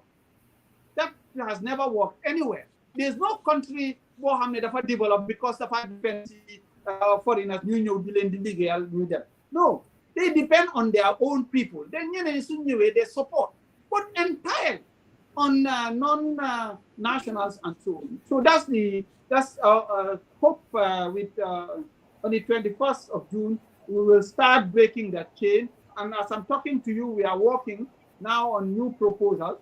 The ministry with my technicians. We, God willing, next week, the zero draft, and from there we will now start finalizing it in the coming weeks. And then from there, we will engage development partners to talk about the second phase of USEP. Because 3 main programs for engineering, as I said, mechanical, civil, and electrical electronic engineering. But we need to have computer engineering. We also need to have architecture and design. We need to have petroleum and gas. We need to have chemical engineering, among other issues, other engineering programs, so that we create diversity. We create the pool, the highly skilled, youthful population. Don't need to go out, because here in their own backyard, they can now really get good job and get a good salary, because there will be different projects. This is how a country develops. But a country, we don't want to really work on these issues. And the next thing is name them out, and then let's depend on strangers to come. That is not the way forward. That is not sustainable. We've been doing it for 60 years, and it has not worked. I feel that it will never work, because it would have worked 60 years ago. So since it did not work, we need to now come up with a new norm, a new format, a new formula. And that's what we are trying to do now for the hands-on education. All right. So, thank you, Professor. Honorable, let me ask you these questions. These are from our viewers. The first one is, we have the Senegalese school in the Gambia. It's been there for a very long time. I remember it when it was on Hill Street. Now it is moved now to Body Park. They took some of our park, Kanifing, and all that. So what benefits do those students have in terms of scholarships, like the other people who go to the English schools, in terms of the advancement of their education and all that? And how close are you? Is your ministry working with them to ensure that their curriculum and all that is really in line with the development agenda of the country? Yeah, they fall under the Ministry of Basic and Secondary Education. They are not under my purview. But when they finish, now they are with us, because anything that is post-secondary, they are good. But we can confirm their curriculum is of international standards, and there are different options. Some of them some of them will finish and go to University of the Gambia and perform very well. I know one of them, for instance, the current head of Department of Mathematics, the University of the Gambia, is a graduate of that. He finished and went to the UEP in those days. And when he finished his BSc in mathematics, later went to Oxford, by the way. He's an Oxford product with MSc in mathematics. So that possibility is there, like others who will later go to other universities. Others also, we do have they create opportunities for them also to some of the Senegalese universities with scholarships. I'm supposed to go to Senegal to sign an MOU where they will give us scholarships on TVET, and also so that we send our people to go to their TVET centers. They have very good TVET centers in Senegal, but also to their universities will fully funded scholarship by the Senegalese government. So that's what we are trying to work on. But then it's been delayed because the minister out there is also having challenges.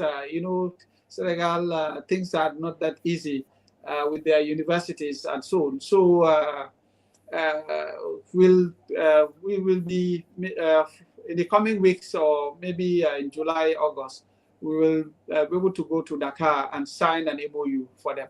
So we will have something for them that will really support them. In addition to that, University of the Gambia is here, among other universities that they can also go, like all the others who are coming from our education system. And then also they can compete with the rest also to go to other universities like Morocco, for instance. You know, for Morocco, we're getting scholarship for them, but if French is compulsory for two things. One, for those who are going for their first degree, BA or BSc to Morocco, when you go to CASA, you must do a semester or 2 semesters French before you can go into the university proper. If you are able to come from the Francophone system, you have the competency, you will go straight. Okay, that's number one. Number two, for those going for masters and PhD, they don't give you the opportunity to go and learn French over there. When you are going, if you are to go, you must have French competence. You must show a certificate of an attestation of French competency before you can apply. If not, they will not give you admission. So those people also will have that opportunity, among others. And it happens to those who will be coming from other Francophone countries, where we'll get some scholarships here and there.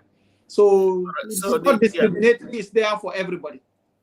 Yeah, so the next question that I have, which is from an other viewer, I have one about American University, but maybe somebody can take that up.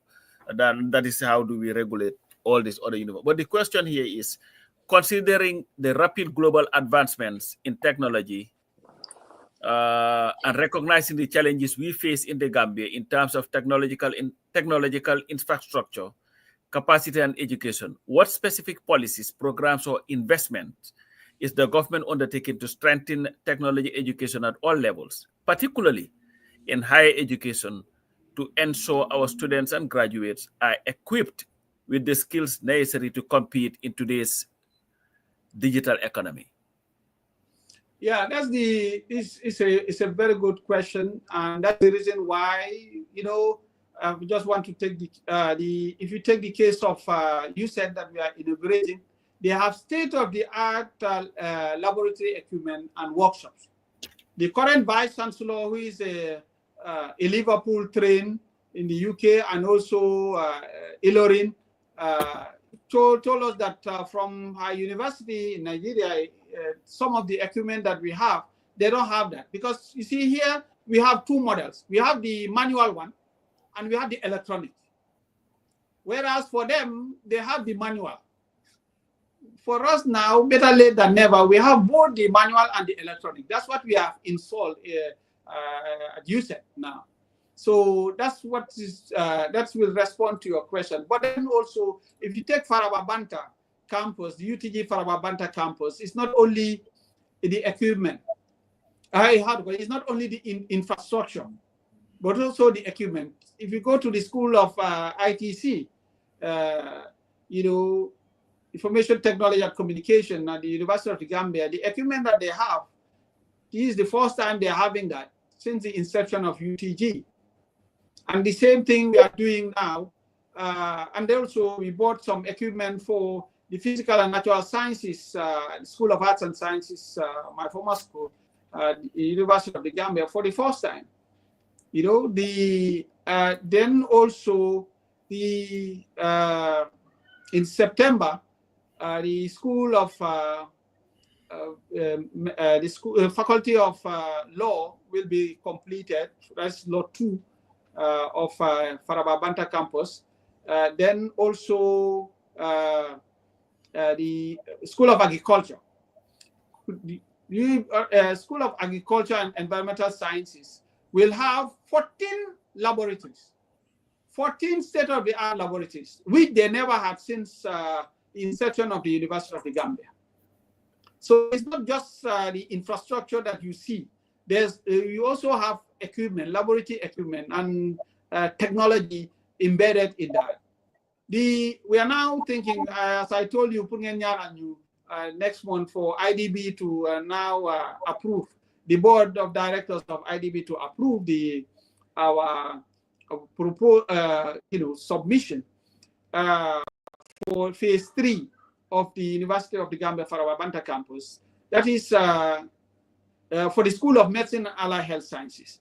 If we are done with if it is done, they're going to have 16 state-of-the-art medical laboratories. 16 labs that they never had since the inception of the University of the Gambia 25 years ago. So it is not coming just with the infrastructure, but the technology, as you asked, the equipment, it will be there. But also, for instance, with the School of Medicine and Allied Health Sciences, we are also having the human capital component, the capacity building component. We'll be sending some of our lecturers within the School of Medicine to top-notch medical universities, and so that they can get the right training and get some specialization. So that we want to minimize, so across the border to go to Senegal or go to Turkey or go to India. Okay, this is as a result of lack of specialists, enough specialists in the country. But when you have enough specialists with the right equipment, that's going to help. In fact, when you have the right specialists, they will also work with other partners to get the equipment that they need to help them do their job. So this is what we are working on. And in the process, we're going to have new programs. Remember last time we had people with, when those kids died, we did not have many pharmacists in this country. So we'll be having now a whole school of pharmacy that will train enough pharmacists in this country. We also have a school purely on the biomedical sciences with state-of-the-art laboratories and so. This is what we are working on, and we will lay the foundation stone, God willing, on the 27th of December. And during that time, we will inaugurate Lot 2 of Faraba Banta, that is the Faculty of Law, School of Agriculture and Environmental Sciences, and the Chancery Building, that is the admin building, 7 stories at Faraba. So these are things that we are working on, and to respond to your question, equipment, technology is embedded in what is unfolding. Professor Gomez, it is very apparent that your ministry is very aggressive in doing a lot of things. You talk about USED, you talk about Madrasa education, you talk about TVET. I mean, and I remember going all the way back when I walked into Gambia High School in the 70s.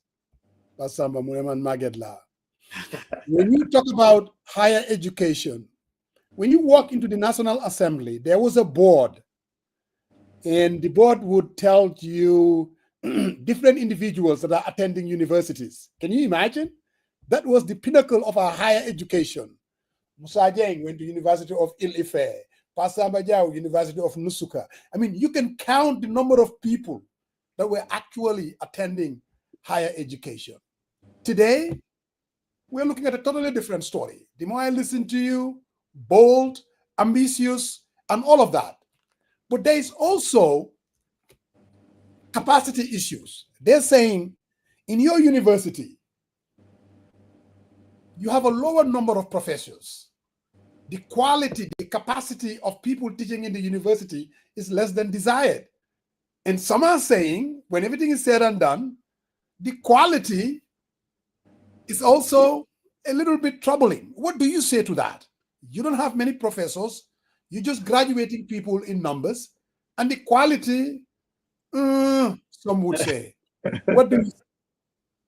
Well, I do not agree with those people who think that the quality is not there. I can tell you very clearly that we have the quality. Have you listened to our valedictorian this year? And he's not coming from Banjul and so on, all the way from Basse in the remote village. coming here, getting the education from the University of the Gambia. When that person speaks, you understand that yes, this like the Aku we say, the man sabi book.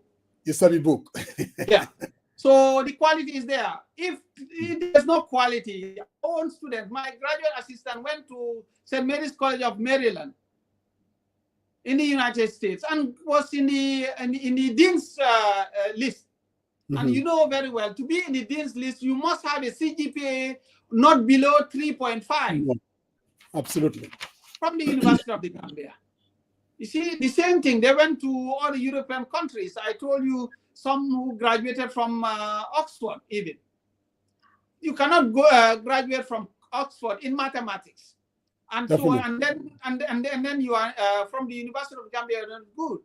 It's not possible. So the quality is there. Yes, we will have our challenges like any other university. Look, even today, Harvard, you heard their valedictorian, one of their valedictorian in some of their programs, listing down the challenges from Harvard. If Harvard, the mighty Harvard, is having problems, what about the University of Gambia? There are issues. What is important is for people not to forget that the University of the Gambia is a product of the Republic. So any product of the Republic must be treated with respect. And also, we preserve the sanctity and the integrity of that institution because it belongs to all of us. So, because once the credibility is no longer there, the certificate is meaningless. Okay, we're having issues right now, as I tell you,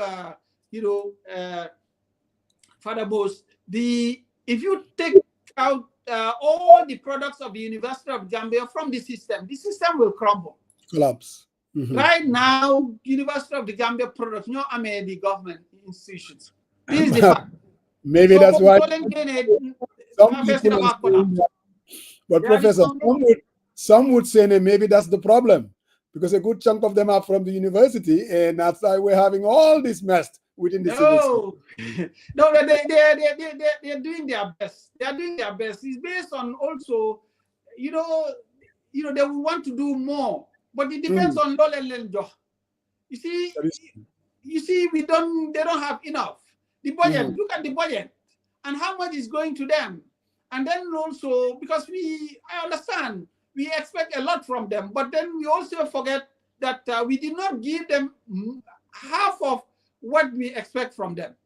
So these are some of the things. They have challenges, but then talking about the issues, for a long time, we did not invest a lot on the human capital. Absolutely. So that was the problem. That's the malaise. And that's what is happening. But it is changing. Because remember, as part of the Faraba Banta project, a pool of UTG lecturers were sent to different universities for their masters and PhDs, especially PhDs. Those people have come back. And then now when they come back, they now have to do many, many things. And Sidigantebi now, some of them are now senior lecturers, are now associate professors. You get it? And some are now coming forward as full professors. So this is the issue. And as part of the issues now, we have taken our own resources. Just to tell you, Mohas identified some staff, lecturers from the former Gambia College, now University of Education, probably 10 of them, and also close to that number also from the University of the Gambia, and also the formerly MDI, now Civil Service University, send them to other universities. We are spending just for their tuition fees, because we get the PhDs out there, outside the Gambia. Correct. Just this year, we paid $5 million just for $5 million. Mohas Mokonekadifei can support you, just taxpayers' money. $5 million in fee for just their tuition fees. This is different from their stipend. Kuneka, every month, Mohas is giving you $850. This is your money, brother Bruce. Okay, this is my money. This is our money. And why are we doing that? It is very expensive. But this is an investment. We are now doing it to address what you are talking about, because you cannot have many professors if you don't have many PhDs. Absolutely. But the rule says that yes, you need to have PhDs. Or are they loans? Or is there an understanding that when they come back, they're going to teach at the university? Or is it just... Yes, they sign and how to call it? There's an undertaking, a bond that when they come, they will serve the University of Gambia, they will serve the University of Education, the Gambia, formerly Gambia College, and they will serve the Civil Service University, formerly MDI. So they signed a bond before they left. Absolutely. And we now spending those millions. This is different from those we sent out there through our bilaterals, through our scholarship we receive from different countries. This one is you and I paying. This taxpayers' money utilized to pay for them. This is what we are doing for them. So just for the tuition fees, 5 million. And it is unprecedented. That is the first time MOHAS is doing that. And we want to do more of that. But it's very expensive to be able to pay for all that. I can imagine. Professor, we're getting to the tail end. But you know, everybody is talking about your legacy. Tomorrow after tomorrow, you're not going to be a minister. I mean, you're going to be an average Joe like us. And as a minister, in terms of how do you want to be remembered? In terms of policy transformation and, I mean, what you have done up to this point. And I wouldn't be myself to say, you want to say you're not a political person, but do you see yourself running in political office? Because you come across as a unifier. Opposition likes you. The radicals, they do like you. Conservatives do like you. I mean, what is stopping from Professor Gomez to say, you know what? Maybe I'm the man. I mean, I saw your picture. You look like Jawara. So to me, that is like, you know, a springboard. Again, the question, what legacy would you like to leave as a minister in terms of policy transformation in everything that you have done up to this point? And do you have any, if there is any possibility that you could dip your head in the ring as a politician? Because, hey, for things to happen, we need people like Professor Gomez. What say you? You know very well that I'm not qualified. Wow, are you kidding me? Why do you think you're not qualified? No. I'm not going to take that lying down. Are you kidding me? Let me come in. By the way, I always say, when people mention Sadauda, you know, the bar is too high. We are down there. So Sadauda is that icon that we always want to be, and we will never be Sadauda. But what is important to have the aspiration so that we will be closer to what they're able to do. No, I don't think that's my mission. You know, my mission is to be in higher education and perform. And when I finish the minister, to go back this time, go back to the classroom. That's what I would want to do. It would be very nice to go back as an ordinary professor, not to occupy any admin position, and to teach and then go back, do some research and work with students. I like education. I like being in the classroom. I miss the classroom. And that's what I would love when I'm no longer. In fact, by the way, when I was leaving UTG, that's what I signed for. That's what I told them, that want to come back. I would not want to go elsewhere. If I am to confess, I don't want to do any other job when I'm no longer minister. Any other job I don't want to do. I just want to be in the classroom. And that's the reason why maybe my secretary, you see me working on this, because I know that's going to be my final destination. I don't want to be in prison, because when I go back there, not doing what I was supposed to do, I will be in prison. And my legacy, the response will be what I was told when I went to Harvard, you know, for the leadership training. I wanted all of us. They invited 15 ministers, and to give us training on leadership at Harvard in the US. And they have the Harvard professors and also got some former presidents and former vice presidents as resource persons. So we were sandwiched with these, experienced people telling us how to go about it. So some of us came with our ambition, Bugananya solve all the problems of the world and so on. And they told us it cannot be possible. And so we need to be focused. And that's the reason why I crave your indulgence. And I want to thank you for really giving me that honor and that privilege to bring it back to education. That's what we were told and taught at Harvard, that to be focused, that our focus is education, not only education, but higher education. So that's what we can do. And we should be remembered based on that. Gambians will not be remember me for anything else, apart from what I am supposed to do and I would have done under higher education during my tenure. So I would want them to remember me for somebody who came in and did his best and maybe got over 50%. He did not get 100%, but at least 50%. But somebody who came in and really look at the bigger picture, look at the national interest, and I underline national interest, and also the common good. Common good. You've been hearing me saying it over and over. When you interview me tomorrow, you will hear this word again. This is part of me. This is part of my vocabulary. This is part of my DNA. This is that's how I was brought up. With our tutors and those who taught us how to be a good citizen. We wanted to be useful. We want to be remembered as those who, despite the challenges, they stood for the truth, and they stood for justice, and they stood for national interest. That's the reason why when we were working for the movement to Faraba, that famous exodus of Jah people, movement of Jah people, UTG community to Faraba. And people were resisting the move. And you heard me say that it is irreversible.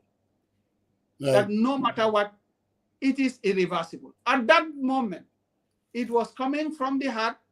This was real. And I was out for the Gambia. Because at that time, based on the information I have, that was the best thing for the Gambia. But I knew that some did not want to move to Faraba. But I am not here for people to be happy with me. This is not, leadership is not a popularity contest. Leadership is about doing the right thing, taking the right decision, and doing it for the common good. Even if the majority says you must go left, and you know that the majority is not right, don't go left, even if you have to be challenged. And that's the reason why at that time we said that movement to Faraba was irreversible, and it ended up being irreversible, and everything is leading to, look at what is happening, what is going to unfold. Now you have Lot 2, that is going to, now they're going to have the School of Medicine. That was not in our books at all. Not one sentence, not one $. But now they're going to have state-of-the-art medical school. As if that was not enough. Now the road network from Sting Corner, Senegambia to Airport Junction, now is going to be extended and up to Bullock. The final Romba Faraba Banta. So the Faraba Banta was a blessing to the Brikama people, to the Faraba people, to the Combo East, and up to the Fonis. So this is development. This is why it is important when you have a clear vision and you know that this is for the common good. Stick to that. Do not look at what people want to say, whether this is they will be happy with you. Just do what is good for the country. So I have a numbers question before my friend comes in. If I listen to you very closely to that answer, would you say that the fact that Professor Gomez He's a man of the cloth, and he's not a very political guy. How does that shape, the job that you do? You're a man of the cloth. That's your guiding light. And at the same time, you're not really very political. So that kind of frees you up. No, I'm political. Everything is political. What I'm doing is today's discussion is political. You get it? Bringing education to the doorsteps of the Gambian people is political. Giving them the right tools is political. Giving them the equipment is political. Transforming the education sector is political. You see, my vision is kuneka, forneka, legal, and let the work speak for you. You see, this is the for us. We build, that's and one of the lessons from Harvard. They said you need to be focused. Let the work. Don't miss the ball. Unfortunately, some of you do not support the right football team and so on. Going to Manchester, unfortunately, need them friend and not supporting Arsenal. But we follow the ball. Huh? Good. that is the saddest thing that you've said here throughout. But you see, follow the ball. I hear you, Prof. Yeah. So that's so that at the end of the day, we don't miss the what is essential. And for us here, that's what we are trying to do. And by the way, and we have to say, I know people who are just nice with us, but you have other Gambians out there who are more qualified than us, who are doing far better than us. Some boss like I guess and so on and so forth. I'm not but very hard-working Gambians, both in government and outside government. So we always appreciate. That's the reason why even my approach. You see, Majola Bena Sekere vitamin at Mohas. You see, anything that we are cooking, then they talk from outside. In other words, we rely also on other expertise outside the ministry and to look at what we are doing, to critique what we are doing. Gambians in the diaspora, Gambian professionals, Gambian academics, and so on. Remember, I have a what I call Higher Education Advisory Committee. That's the first committee that I set up when I became minister 3 years ago. So I share my thoughts with them, and they will look at it and say, this is the Bahut Change or Dugalali, they make adjustment, and they also come up with new ideas. So these are some of the things that we normally do and help us also, because we are academics. Whatever we want people to really challenge the status quo, question the logic, and that will make things better. And that's what we are doing. So we will continue relying on that support. Absolutely, Professor. Pop Samba, I think we're getting to the tail end. It's almost 4 o'clock. He's been here with us for 3 hours, and the professor doesn't even complain. So unless you have other questions, we just. I got the last questions though, because that makes it. Professor, an honorable minister, I heard you, and I think you have a passion to take higher education to another level. We all applaud your passion and your drive and sacrifices. And but Professor Gomez, when I listen to you, and obviously all of us, think your ministry should be a template that other ministries should emulate in order to achieve desired results. But one thing I have was, if you look at the diaspora, the composition of Gambians, especially those in the diaspora, people have different skill sets. And those skill sets can be replicated, especially if they come home for a visit. My question to you is, if your ministry is in any thinking of building workshops, especially during December, February timeframe, whereby you could have some type of, we have scientists, we have engineers, we have professionals of walks of life, whereby they could work with maybe members of UTG students and do workshops and be interactive. Because one thing I agree with you here, all of us, you mentioned about a lot of money coming in these constructions, but these monies go out because non-Gambians are able to take up those jobs and work.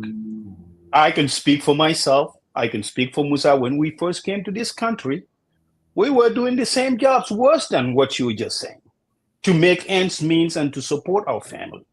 And I think it would be nice for folks from the diaspora who had lived those lives when they came to the United States to actually talk to those folks and say, hey, in actual sense, this is not bad. We've all went through this. We struggle, working through like a restaurant or, at a dry cleaning facility, and we went to school and be able to go through those channels to be where we at. Now, how do we get those folks involved and be able to help? And I'm asking if your ministry has ever thought of, having those workshops during these holidays. Well, yeah, not exactly the way you put it, but we've been having similar ones, for instance, even well before I became minister, when I was Dean of the School of Arts and Sciences, in some of our programs, and also when I was Deputy Vice Chancellor Academic at the University of the Gambia, especially in our master's programs, we've been inviting Gambian scholars in the diaspora to come and lecture. And I was having a hybrid model where sometimes they will lecture online. We'll create a situation where they will be in the United States or in the UK and then be doing their lectures online. We have a system that we were using. Then also, the other thing also is when they come over, or some we paid their air tickets. It's very expensive. I'm going for America. It's a ticket more better than So, but then we're able to, and by the way, we have to appreciate for some of you the time that you come to the Gambia. It's different from other countries nearby. That they am ticket punyo banyo that they was that they sector. So we appreciate when you have the opportunity to come to the Gambia, especially December time. So we thank you for that. We've been some they will use their own resources. Some is the that was paying for their air tickets. They do their lectures, and we pay them even. We have situations where we pay them honorarium for lecturing, especially in the master's programs. So that's what we're doing. We have a number of Gambian professors who are in the currently in the Gambia, and those who are still in the diaspora. They went through that package. Because for me, I believe in that. We cannot have these Gambians out there well qualified and not making good use of them. So the other thing also we do, apart from the teaching part, for them to come and then give lectures. I just want to give you an example. Or two people. Let me mention them. Because I know they will not want to be mentioned. Give you two examples. Professor Fall from London School of Economics. I'm going to invite, because of what he is doing at that time. I was Deputy Vice Chancellor Academy. Why not you be our guest, our convocation lecturer? He accepted Munyo. We are going to pay for you your air ticket and so on and so forth.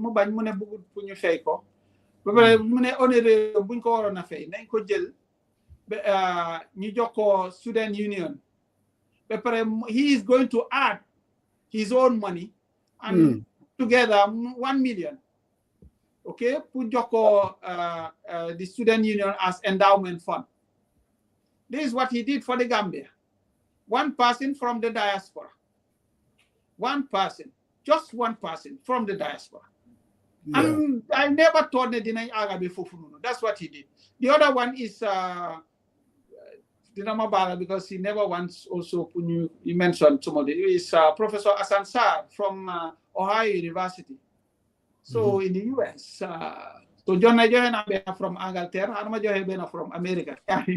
You know. So mom is as Gambians you bury. Gambia UTG students you bury. He may created opportunities for them, including UTG lecturers, to go and get their PhDs, fully funded scholarships at Ohio University. And they are back now here at UTG teaching. Some of them are heads of departments and deans currently. He did that. One person, just one person from the diaspora, you see? And then also, among other opportunities, they will get research grants for them capitalizing, doing their research here in the Gambia, but then they use the opportunity to come back and see their families and so on and so forth, connecting every semester.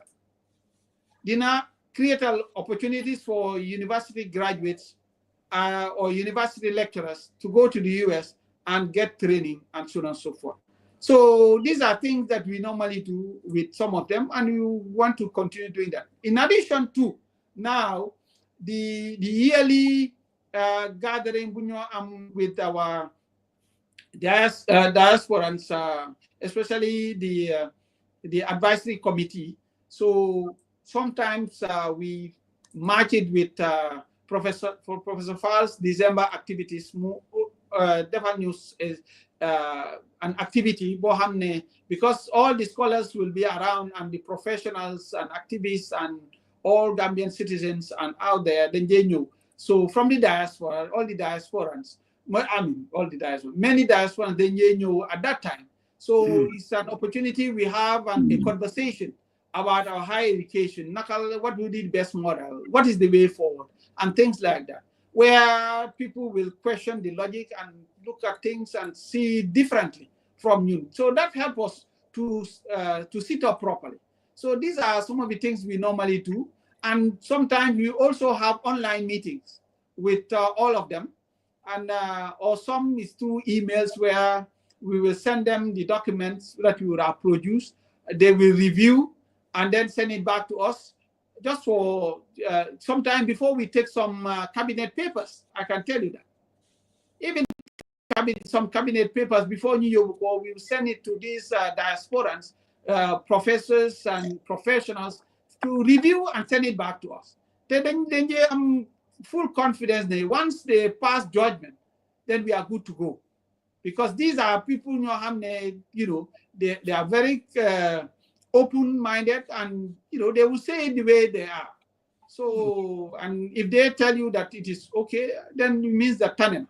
So you are good to go. And that's how we've been working with them. But the other thing also is we need to go further than what we are doing and also create opportunities, as you suggested, so that they will be having that conversation, regularly from the different classes. But we need to do more of that. Create a better platform, a reservoir, we will be creating opportunities. We have a focal person on that. We will have taken note of what you said. We will see how to engage her. She's gone for a training. When she comes back very soon, I think next week, Lini to take note of that and see how best we can continue to harness our rapport with the diasporans and how we can maximally utilize their potentials for the interest of the students and of academia. So this is something that we will really appreciate. Thank you very much for the suggestion. It's a very good idea. We will need to polish our work and taking into consideration your suggestion. Thank you very much. Thank you, Honorable Minister. And we commend you for recognizing those two individuals. But I'm just saying, I think there is a lot more Gambians who will be very, very obliged to such venture.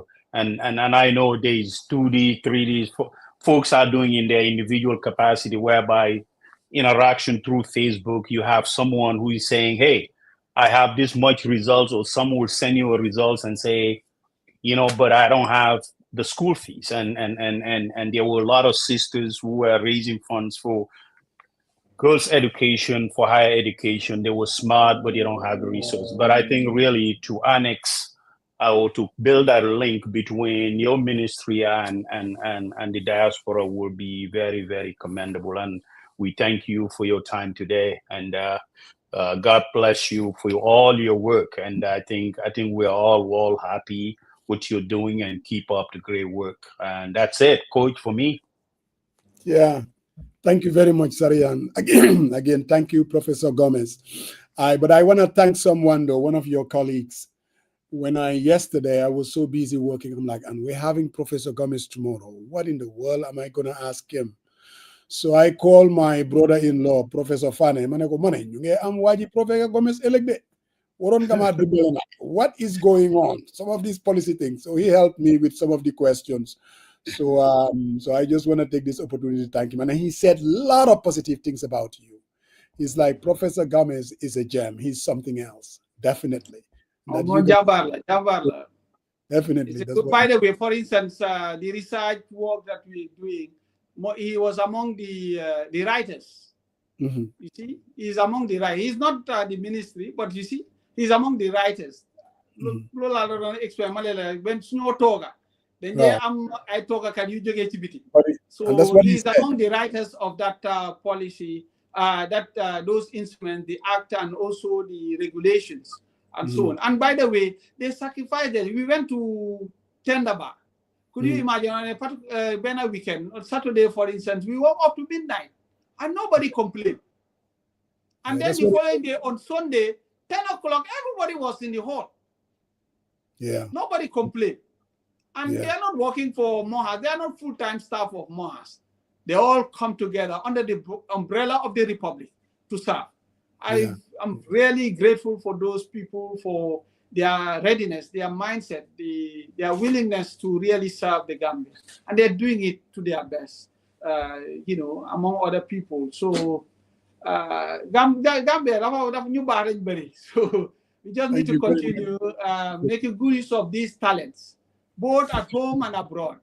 And a lot can come. And part of the things that people are talking about, Prof. Gomez, many people in the Gambia here and outside the Gambia, in the diaspora, the only thing is life is not fair sometimes. Prof. Gomez moji to guide you have Prof. Gomez. But those people are one leadership matters. Leadership matters. No doubt about that. Leadership, Business 101 will say, getting things done through other people. And you're doing a heck of a job. I know the humility and humbleness. But again, we thank you immensely for coming this afternoon. We will reach out again. Thank you. We definitely appreciate it.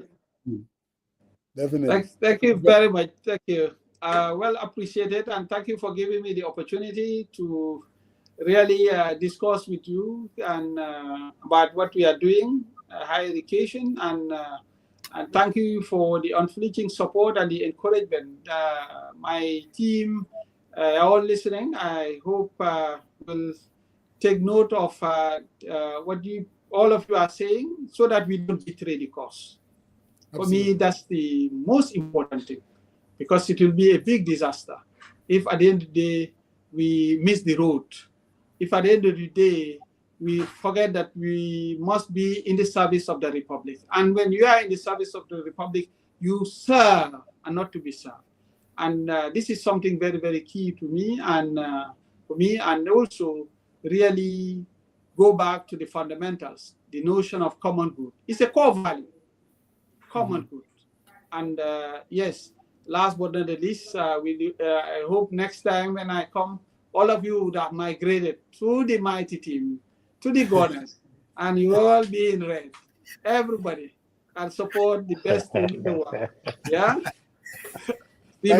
So Musa, I know the prof wants to go, but based on his lining, the last item that he says, to serve, not to be served. And I must leave you with this quote from General Colin Powell. He says, being responsible sometimes means pissing people off. Good leadership involves responsibility to the welfare of the group, which means that some people will get angry at your action and decisions. It's inevitable. If you are honorable, trying to get everyone to like you is a sign of mediocrity. You will avoid the tough decisions. You will avoid confronting the people who need to be confronted. And you will avoid offering differential rewards based on differential performance because some people might get upset. Ironically, by procrastinating on the difficult choices, by trying not to get everyone mad, by treating everyone equally, nicely, regardless of their contribution, you simply ensure that the only people you will wind up angering are the most creative and productive people in the organization. So thank you, Professor. I leave you with that quote. I really would like to get that text. If you can just send it to me, I will be reading it from time to time. Excellent, we'll do. Remember this moment, because really, what a conclusion. We will not have concluded in this better way, because later on, when we forget, when we try to miss the route, it will be good to remember these lines and remember your comments, all of you, the questions, and what you stood for, the Gambia. So really appreciate it. Very Jeff. Thank you very much, Prof. Thank you very much. Thank you. Thank you. Thank you, sir. Thank you. Thank you. Okay. Bye-bye. Bye-bye. Thank you. Obviously, unfortunately, at the beginning, we were not able to play the ads. Our partners that come here every Sunday with us. Oh, sorry. Forget them. We definitely forget them.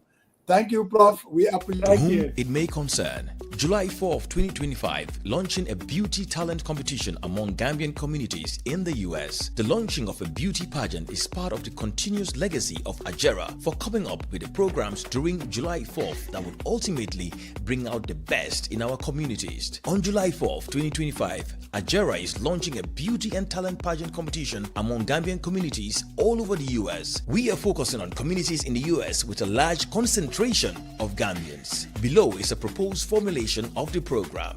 A. Contestants will participate in a Western evening gown competition.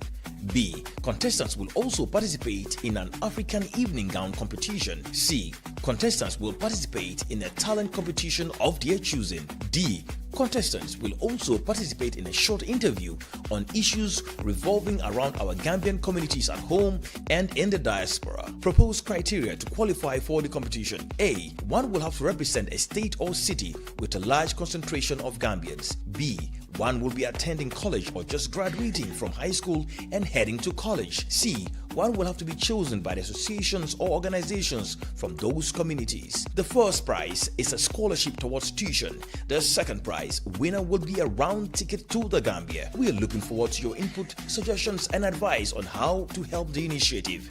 This event will be hosted by Fatu Kamara of the Fatu Network. You cannot miss this. July 4th is around the corner. This is going to be something big. Pap Samba, naksa gay pareneng, man lolay lache. Naksa gay pareneng, Minnesota, nak parengen, Dallas, Texas, nak parengen, Seattle, Washington, nak parengen. It's gonna be big, Brother Sarayang. It's definitely gonna be big, and we can't miss it. You know how the July 4th is. Letting everybody know that's how we go. Samba,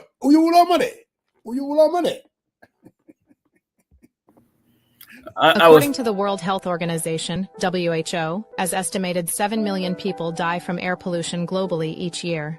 This includes both outdoor and indoor air pollution. Most of these deaths, 4.2 million, are caused by outdoor air pollution, such as from vehicle emissions, industrial activities, and wildfires. Indoor air pollution, such as from burning wood or cooking fuel, is responsible for an additional 2.8 million deaths. Air pollution is considered one of the leading environmental risk factors for premature death. It is associated with a wide range of health problems, including respiratory diseases, heart disease, stroke, and cancer. Each breath you take, there is something in it. The question is, what damage is that going to do to your health? One of the biggest misconceptions about air pollution is that it comes from one source, or it has the same health impact that is not so. Air pollution comes from many sources, and many sources change over time. For example, if you are standing by the road, ride particles coming from tire wears, brick wears, and there are particles traveling in the air that travel in far distances. An estimated 1,000 people die each year in Washington state due to outdoor air pollution. Air pollution is a serious problem in Washington state. In a new report from Washington Department of Ecology, researchers investigated health data for 16 overburdened areas of Washington and found people in these communities face a higher death rate from air pollution than the state average. The report also shows higher rates of chronic respiratory and cardiovascular conditions across the 16 areas, where ecology has identified vulnerable populations that face high levels of air pollution in addition to social, economic, and environmental inequities. People think air pollution affects the lungs, but perhaps what they did not realize, it affects every part of the body. The advertisement is funded by Ecology with funding from Washington's Climate Commitment Act. The CCA supports Washington's climate action efforts by putting cap and invest dollars to work reducing climate pollution, creating jobs, and improving public health in collaboration with New World International.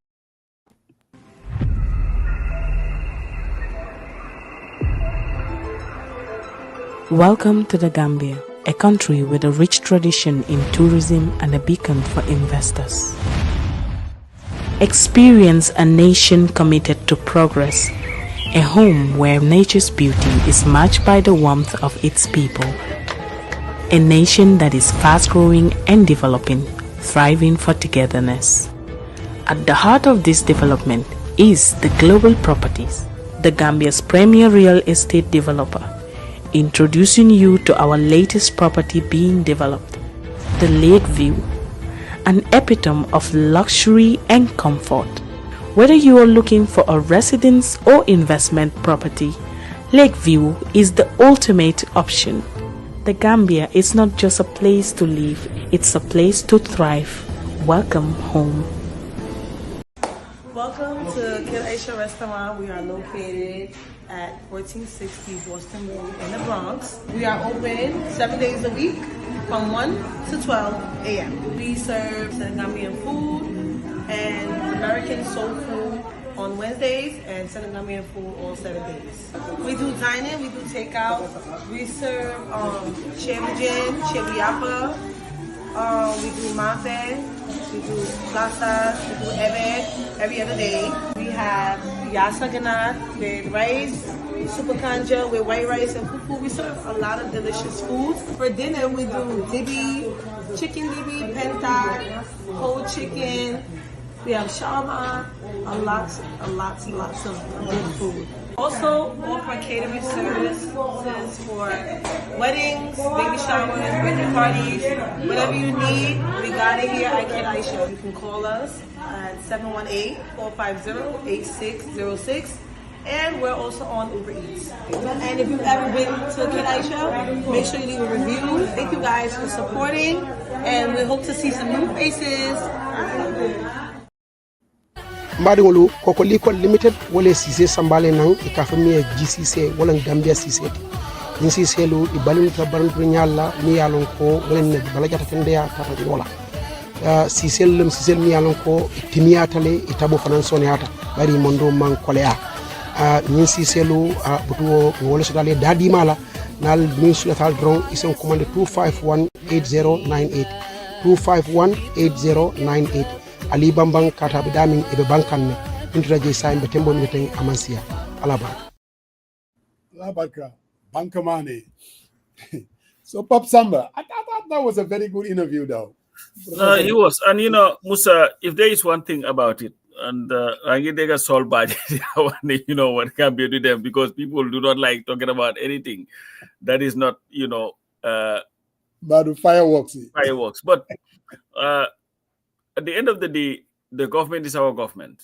Right. You know, you do not have to agree with what they do, but it is sometimes good to, it is refreshing sometimes to see a minister, you know, how many, you know, people from all political spectrums like. And it's not because he's giving them any money. It's not because of he is speaking the same or anything. It's just because of his performance.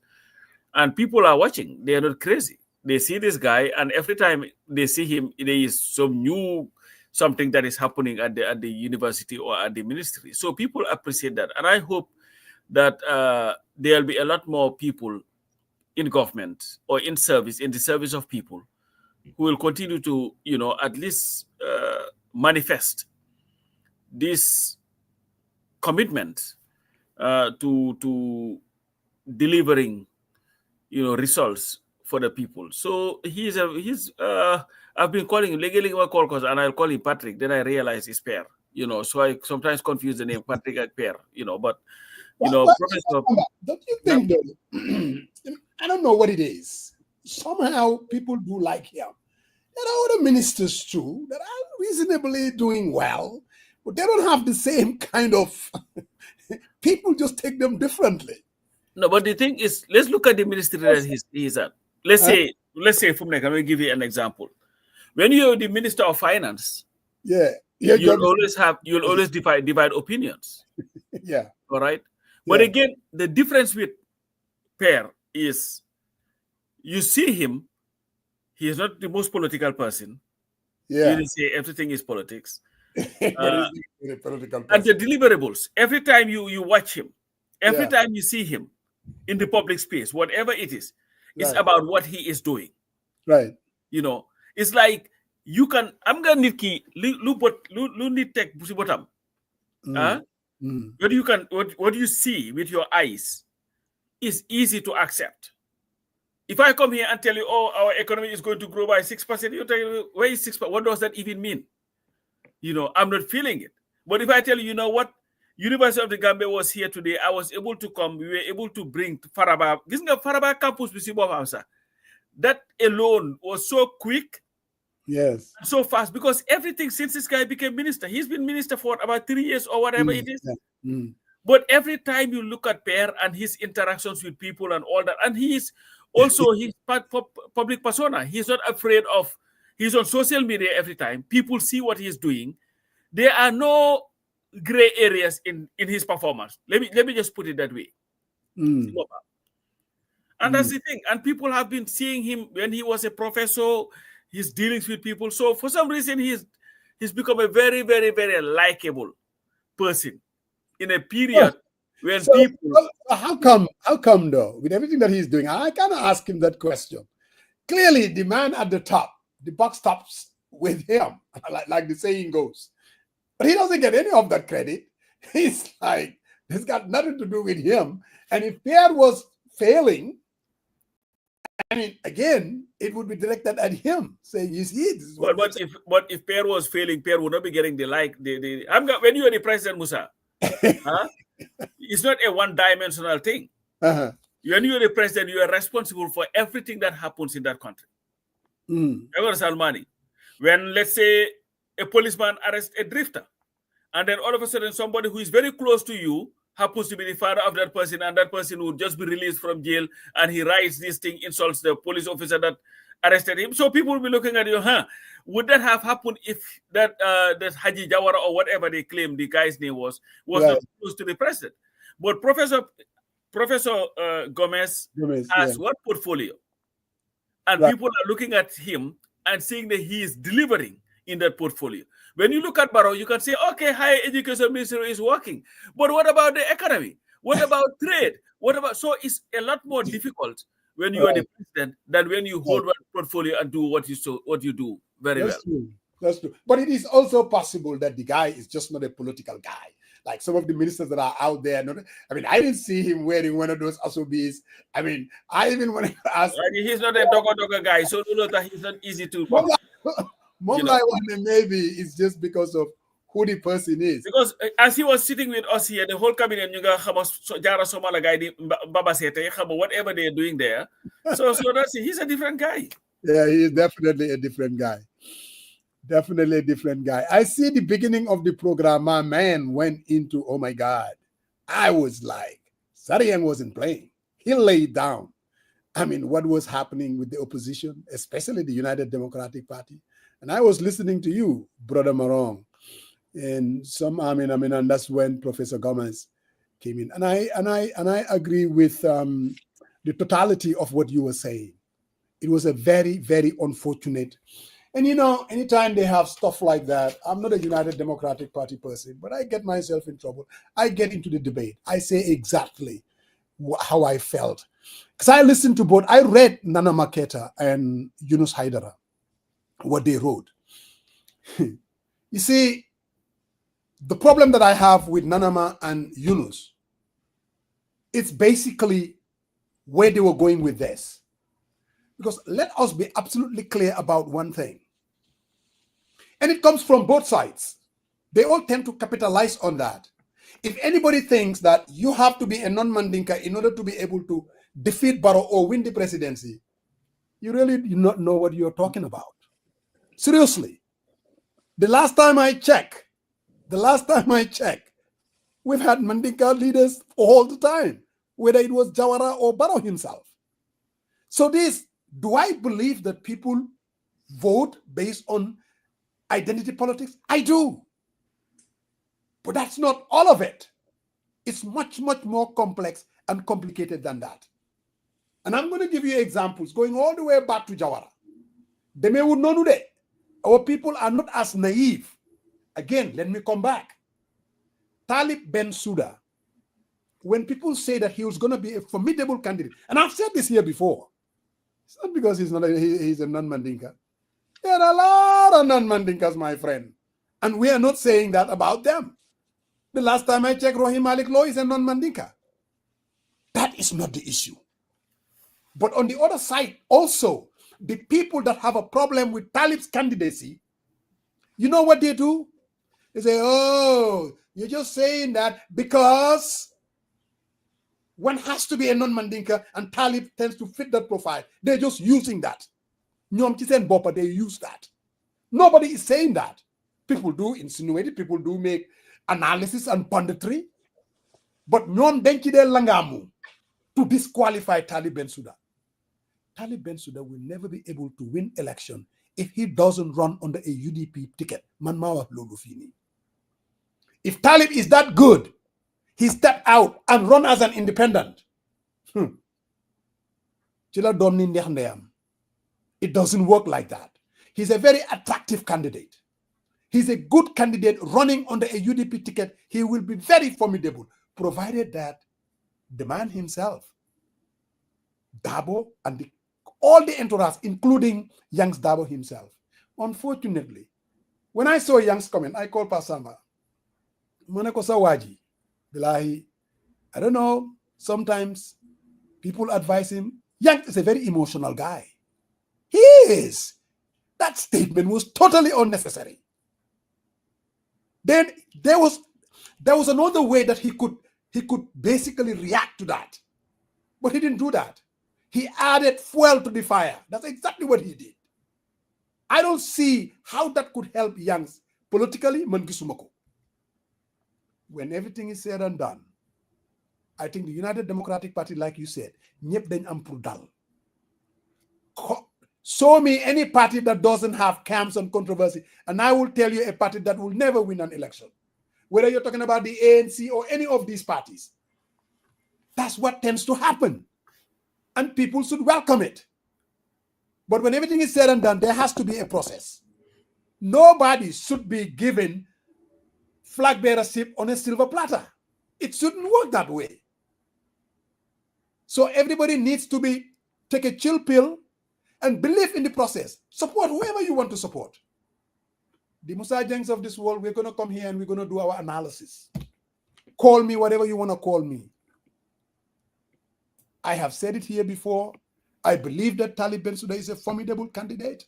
I believe that he's one of the candidates within the UDP that can, I believe, and this is just me. This is just me.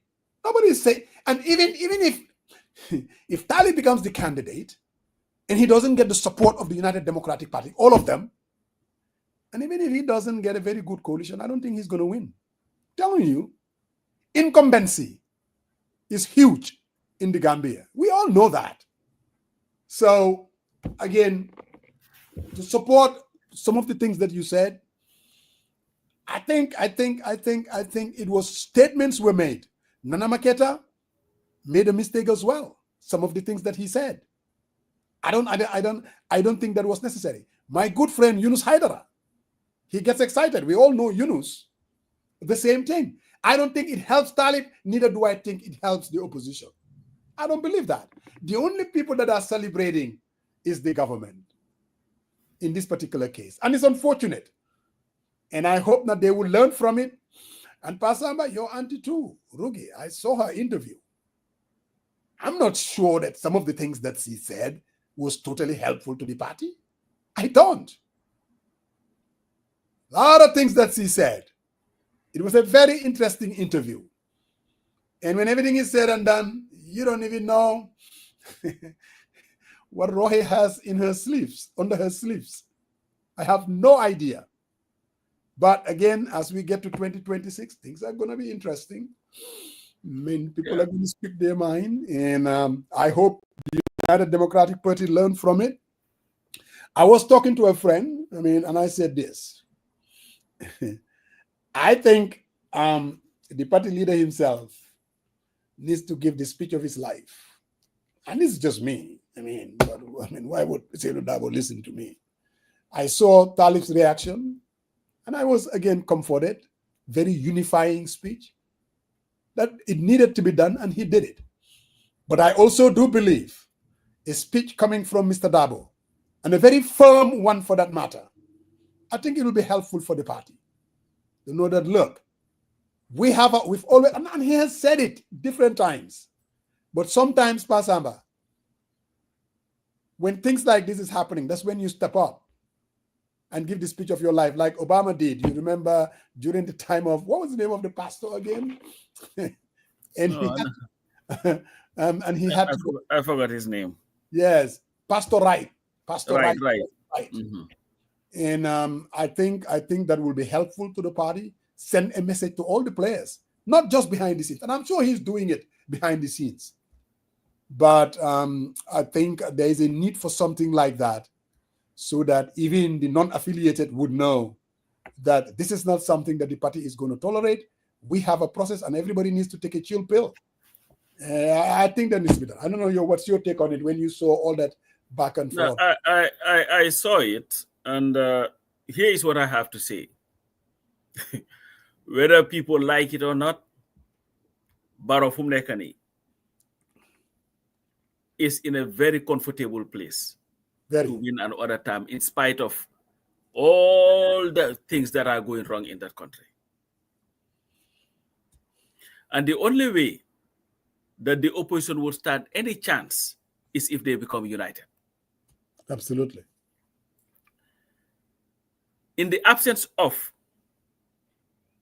a credible coalition of almost all the opposition parties, we'll go to those polls. You know what may happen, Musa? We may have a repeat of 2006 and 2011 elections. Yeah. Where people may not vote, or even if they vote, Barrow would win very easily. Yeah. It will be foolhardy for anybody to believe that Barrow will lose the elections based on the realities on the ground. Gambians do not vote. So they vote in realities. I think the only time they did that was 2016. You go there with your waramba, with the money, with the gas, guzzling cars, sabargi jolly, ngoyan ye way, soruba ye dal, bukarabu ye dal, 5 aji 10 aji how manaka aji nga jox ko gaay. They would go and vote for you, and then tomorrow they will complain about the situation. The UDP is going through a very interesting period. There are some within the party who are looking at Pabi from Nekani and saying, you know what, after all these things with his age, it's time for him to step aside. And everybody is positioning, Bopam, or your people are positioning you to be the ultimate successor to the party. And I believe Mr. Dabo understands too the challenges that the party faces. Musa, what happened with the PPP? 1991, when Jawara came and announced that he was not standing for elections, he would not he would not put himself as candidate anymore. And then, of course, Pai Joy. Their attitude was, because they knew the fight that was going to happen. Mm. And they believed if they did not control that, party will bite us. Mm. And this is why there was a campaign that said, you know what, we are going to convince this old man, whether he likes it or not, that he's going to run. Yeah. And now the UDP is going through such a period. But the sad thing about it, Musa, well, you see, when people fight for something, especially in the Gambian context, we cannot engage in a competition, in a debate, in a conversation by just sticking to rules and just ideas. Yeah. We always have to go outside of the box and start bringing things in. There's been this nonsense notion that, you know what, a Mandinka cannot win elections in the Gambia. I think that is the biggest nonsense ever in the world. You think people go to the polls thinking about Daki, Mandinka, and Daki, Jola, and Daki, this thing? They don't think about that. That's who they are going to vote for. If people were voting for people based entirely on tribal lines, I think every election, Usain Dabo would have gotten at least 40-something% of the votes. You would think. Easily. And let's look at even 1996 elections. Yeah. Who was the Deputy Secretary General of the UDP? Yeah, Jallo. What is he? Fuller. Fuller, yeah. Now add the percentage of Fullers to the Nakala to percentage in KB Sibopam. Mandinka percentage. What are you talking about? Over 50%. Hassan Musa Kamara was there. Hassan Musa. The Woloffs were there. Jame was there, coming from a Jola listing, Nakala, who was Kanmo deputy at that time, Edward Sinyate. Who to many will see, okay, Sinyate, but it's not your typical, that's like the same thing that they're throwing around with Talib, that nonsense. It's complicated. So it's complicated. All I think needs to happen, my people need to focus on the issues. The UDP, Yanks Dabo cannot be anything without the UDP. No, he's nobody without the UDP. Talib Bensouda cannot be anything without the UDP. He is nobody without anybody could chop the one, and you know, man, UDP, the Talib. In fact, there are people, you should leave the party and form your own party. If he does, he will be having 1% of the votes. Better believe it. It's not going to happen. Maybe they need to have some decorum. I've seen Lamin Sane, the Nakalatura, OIC guy. The OIC guy. Yeah. Who's been mentioned as a potential candidate. But the thing is, this camp thing, it is natural for it to happen. But I think it is important for people to take some time and understand that there is a bigger fish to fry. When the time comes, the UDP has a process, isn't it? Go and apply and say, you know what? I am soon to the fair. Exactly. I am going to apply for the candidacy of president for the UDP. And let them go through that process, Musa. Whoever is elected by the party and say, you know what? We have chosen Musa Jeng. Musa man, Musa Jeng choose. You know what? He went through a process. UDP, elect. He has the majority. That's the democracy. We are going to support him. You know why Coalition 2016 succeeded, Musa? Because there was a process. Because they avoided what made 2006 fail. Correct. They went and said, you know what?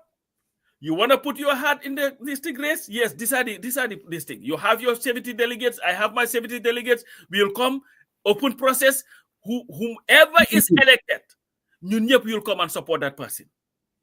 You know why it would have failed? If an Ahmadba was giving a chance not to be part of it. Or Halifa it would have been easy for them to say, you know what, Manfred or Halifa Saleh this thing. Or other, but they said, you know what, you all come. And the reason why even Dr. Toure could not even stay out because of the process that took place. Is the process. So people from all camps. So my unsolicited advice to the UDP, to me, I do not care who the UDP selects because I'm a member of an other political party. They can select whomever they want. They can take my boy Pata and make him the candidate. That's their choice. But my unsolicited advice is, you see, Musa, when you're in fact part of parties like the UDP, you also have to respect the great work that was done by people to bring it to where it is today. Absolutely.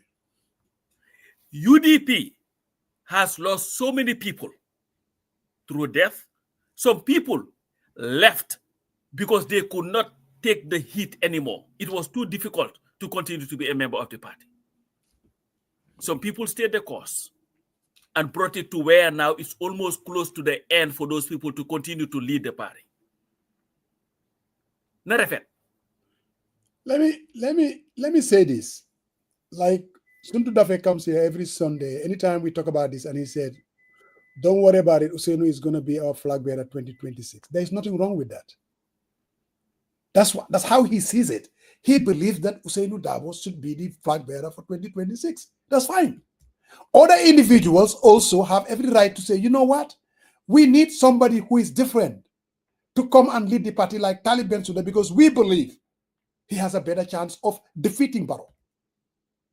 One thing I can tell you, if there is a process, whoever is chosen, gis nga this idea ne, oh, ki suñ choose kini, ki dafa mer dafa bayi, most of these people suñ bayi duñ am fen fuñ dem. They're just talking. It's all soap because UDP made them. If there is a process and Yangs Dabo, for whatever reason, he is the candidate, whether you support Talib Bensouda, whether you supported Amadou Sane, you wouldn't have that much of a choice. As long as Alaji Usainu Dabo and the entire executive, he is our guy, Buko Dega, Chow Bari Rek, there is nothing that they are going to do. Absolutely zilch. So the best advice for the United Democratic Party, or any party for that matter, UDP especially, and there's a reason for that, because is the major opposition party. There is no way Barrow can be defeated without the United Democratic Party. Munda possible, not in 2026. It's not possible. So what they do, decisions that they make matters to some of us, because we are Gambians, especially if you want to see change come 2026. I have every right to be able to say that, hey, I have an issue with this, I have an issue with that, in as much as I am not a party member or a card-carrying member. So everything said and done, if the party wants to help itself, I think they should allow the very democracy that they tout. Even Yangs Dabo said that. He said, oh, no, we're not going to do this because it's all going to, this is not democracy. But there is a way that you can communicate that. There is a way that can be said. Yangs is not an activist. No, I'm going to say Yangs is my boy. I'm going to call him. I'm going to talk to him. And I'm not going to tell him what to say. He's not a small player. No, when you're a leader, sir, I'm not what you have the momoloko. I see what people are saying now. He responded to this thing. Yes. Hey, respond. No. Sabari. They don't know what they're talking about. Sabari. All I'm saying, they are helping. No, I want you to tell me, how does that help Yangs Dabo? How does it? No, it does not. So no, this is what I'm saying. Whether it is Yangs, whether it is Talib, whether it is Rohi, whether it is any one of them, when you are a leader, sawah du wara bari, you cannot also be engaged in everything. There are what you have need, danko naka jelele sa bopa. ñu ne naka lañ ko ñu ne naka bay dafa wessu mbote.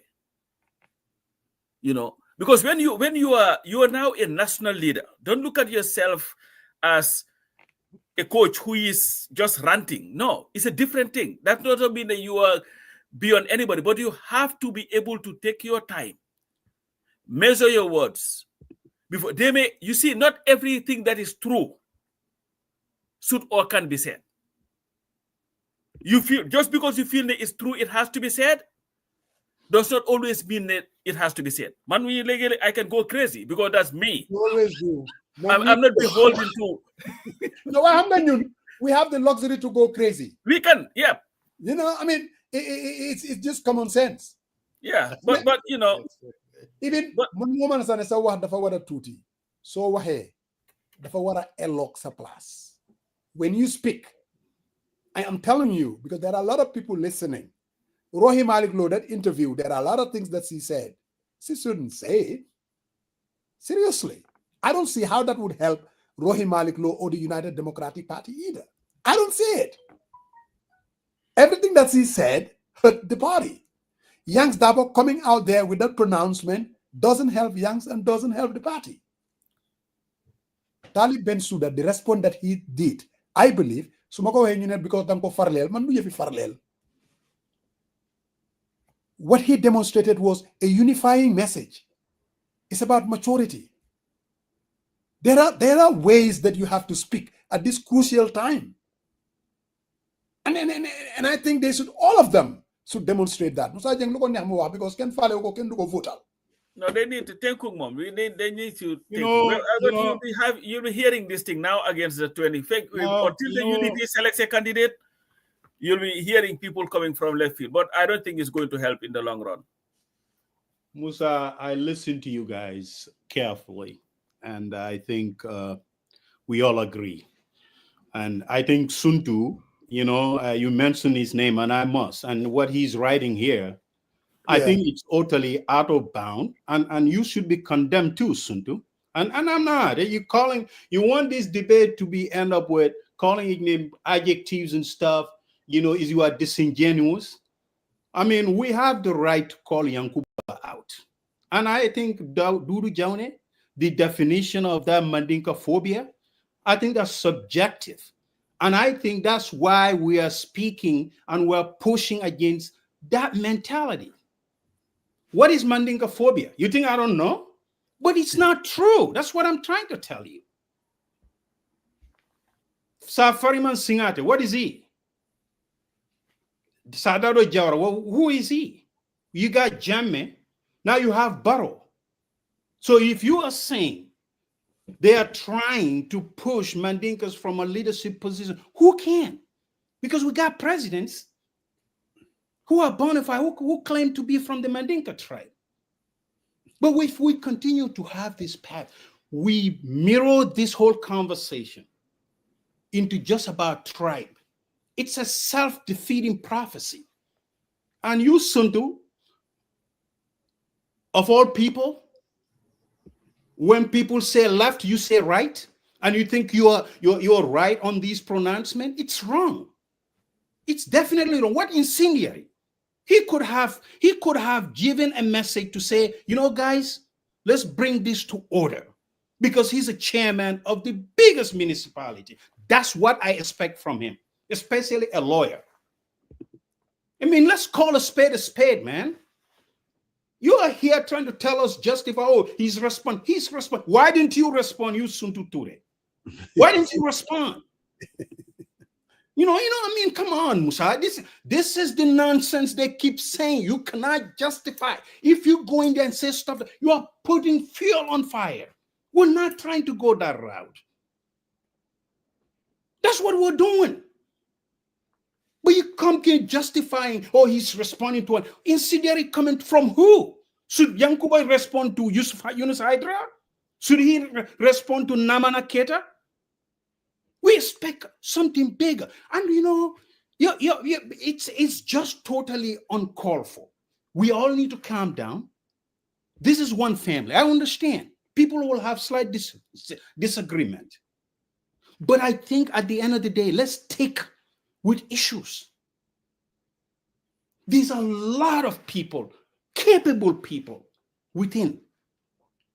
But if you go out there, you want to throw such sound bites, red herring, red meat, and somehow you think that is politically valuable, I think you are making the greatest mistake. At the end of the day, you want those who don't agree with you to sit down with you and negotiate. Okay? You can say, that's subjective, Suntu. I don't agree with you, and majority of the people who are watching this platform disagree with your notion. And I'm telling you right now, we can do better. And that's what we're trying to. We're trying to sway the conversation whereby we talk about issues. Gambia faced a daunting challenge. 60 years. We're still struggling. If we mirror this conversation you're throwing a new cycle out there. For 24 hours, what they've been talking, they're fixated on what Yankuba put out there. When we could have talked about issues, when we could have challenged the status quo. That's what people are saying. And the conversation needs to be elevated because they are capable people. The people who were there formed this party. They respect each other. They don't go at each other in public space. That's the truth. And the man who you consider as a leader always say, hey, we got to tone it down a notch. We got to respect each other. We can disagree, but let's respect and exercise decorum. No, people are not doing it. If you don't have a constituent, when you cannot add 10 or 3 people to the voter toll, and you are out here every single day doubling down. And this applies to Eunice Hydra. This applies to Namana Keta. I don't have a camp. The camp that I have is unity. Because the current status quo is totally a mess. And in order to change that, you think you are fixated on this parochial, most ancient and outdated mentality. You are fooling yourself, man. I'm telling you right now. You are fooling yourself. And anywhere I would say it. Anywhere. I'm not scared of nobody. I am not. It's painful. Painful. 28 years, 29 years. People died for this where we are today. People died. People went out. They got killed. They got beaten. They got tortured. Today you are squarely putting this on some type of tribe nonsense. And we're saying that you're doubling down. Oh, I need to justify. Don't justify nothing. Justify to tap down emotions, not fire it up. Come on, give me a break. Look, I know my good friend Suntu Dafe. We have a history. The guy has always been wrong, going all the way back to 2001. I am telling you, after 2001, the reason change did not happen in 2006 is because of positions that people like Suntu Dafe has been taking. I'm telling you, he's a partisan, a good man, smart, but he is so wrong when it comes to politics. Really, he's always been like this, and he's wrong. United Democratic Party cannot win when they are absolutely divided. And you know what? Tribal politics doesn't work for the party. It doesn't. There was a reason why 2021, why do you see that, last cat arrest that, what's his name, Pool, Dembo by Force, who used to be UDP? You cannot win, so you cannot allow these people to take you there. It's idiotic. You cannot. I'm sorry, what's the name? I like Musa Jang when he doesn't sound. No, Mos, I wanted to. It doesn't help. The party needs to come together, and I still believe Mr. Dabo has to give the speech of his life, not only to save the party, but I'm telling you, carve a path and send a chilling message. With or without you, this party is moving on. Whether it's Yankuba Dabo, whether it's Rohim Malik Law, whether it's or Talib Bensouda. A speech of his life is about the party and what we believe in. We can have our differences, political, philosophical, whatever you want to call it, but we are not going to allow anyone to take this because I'm telling you, their relevance sometimes is over-exaggerated because the party made them. And that is the honest to God truth. The party did. Without the party, you think, Talib Bensouda would have been mayor of KMC? It's not possible. Whatever qualifications we think he has, it's not. Yankuba was here, Fiji, Diaspora, with the hustle commune. You think if he were to run under a different ticket in West Coast, Yankuba would have won? No way in hell. He wouldn't have. He doesn't have what it takes. He's a smart guy, committed. For 20-something years, he was in the struggle. Well respected, no doubt. But he doesn't have the political capital. He really doesn't. So they need to take a chill pill and be humble. Know how to communicate. You're a leader and a politician. Words do matter whenever you speak. Definitely. Well, anyway, I know the Fumneka is late. You may not have chance to go into the new criminal procedure bill, which I think is full of nonsense, most of it, especially that provision dealing with insulting the president, ministers, and this thing. So it's I think one of those, but anyway, that's going to be a topic for another day. But I think that is the biggest nonsense I've ever seen in my life. And it doesn't work anywhere because you cannot be policing speech. And then, of course, now if Barrow were to go on a platform or any minister and insult their opponents, whether Usainu Dabo or Halifa, nothing is going to happen to them. But you cannot say anything to all these people. But I'm not going to blame Barrow. I'm going to blame the National Assembly because they have the responsibility, but they decided to add themselves to the list. If you insult an National Assembly member, that way now when they have these kickbacks that they get with their Prados and all that stuff, nobody can say anything to them. But anyway, it's nonsense. Just wanted to congratulate Njong Malik Jeng of Yaram Arts for the recognition. When you got a name like that, that's what you do. You make a difference. That's how the Jengs are. We always make a difference. You know what? Just want to congratulate Njong Malik. He was he's one of the subjects of the Queen. So the king or whatever. So he was bestowed with the Order of the British Empire, so because Njong definitely has always done a very great job in the promotion of culture, not only Gambian, Senegambian, African culture, but even the Caribbean and all that. And he's been doing a very good job. He's one of those people who are low-key, does his thing, and have been really, really helping. Thank you very much, Pamodu Bojang, for bringing Jeng of Birkame Area Council. Pamodu and the Jeng from the NIA. The Jangula. Musa, he's trolling you today. Oh, yes. Thank you very much, Pamodu. And you know what? The Jeng, do you remember the Jeng from the one that had to make you come and write essay? I say, no, I'm not related to this Jeng. The guy that was. No, Musa, what I'm asking from Pamodu is when is he gonna bring the For the People by the People panel onto Membekering? Membekering, we need to go to Membekering podcast. That's what I'm asking, my brother. I don't know, brother Lamati. So when are we going to do that, my brother? you know, Pamodu, you gotta give it to him. I remember Tijan Sise would swear it was like Pamodu, man, he's the best producer. That was during the struggle because he was behind the scenes guy. And now I'm offended. When he said Musa Jeng needs to hit Kenneth South, Pamodu, that's all you do on Membekering.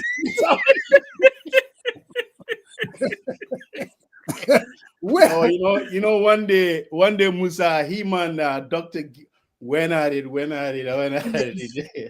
watched them the entire episode, and I left a voice note for Dr. Caesar, and I say, "Yeah, Doctor, today I see that you were just dodging Pamodu's questions." He says, sometimes I can be intimidated. I don't know, brother, but it's so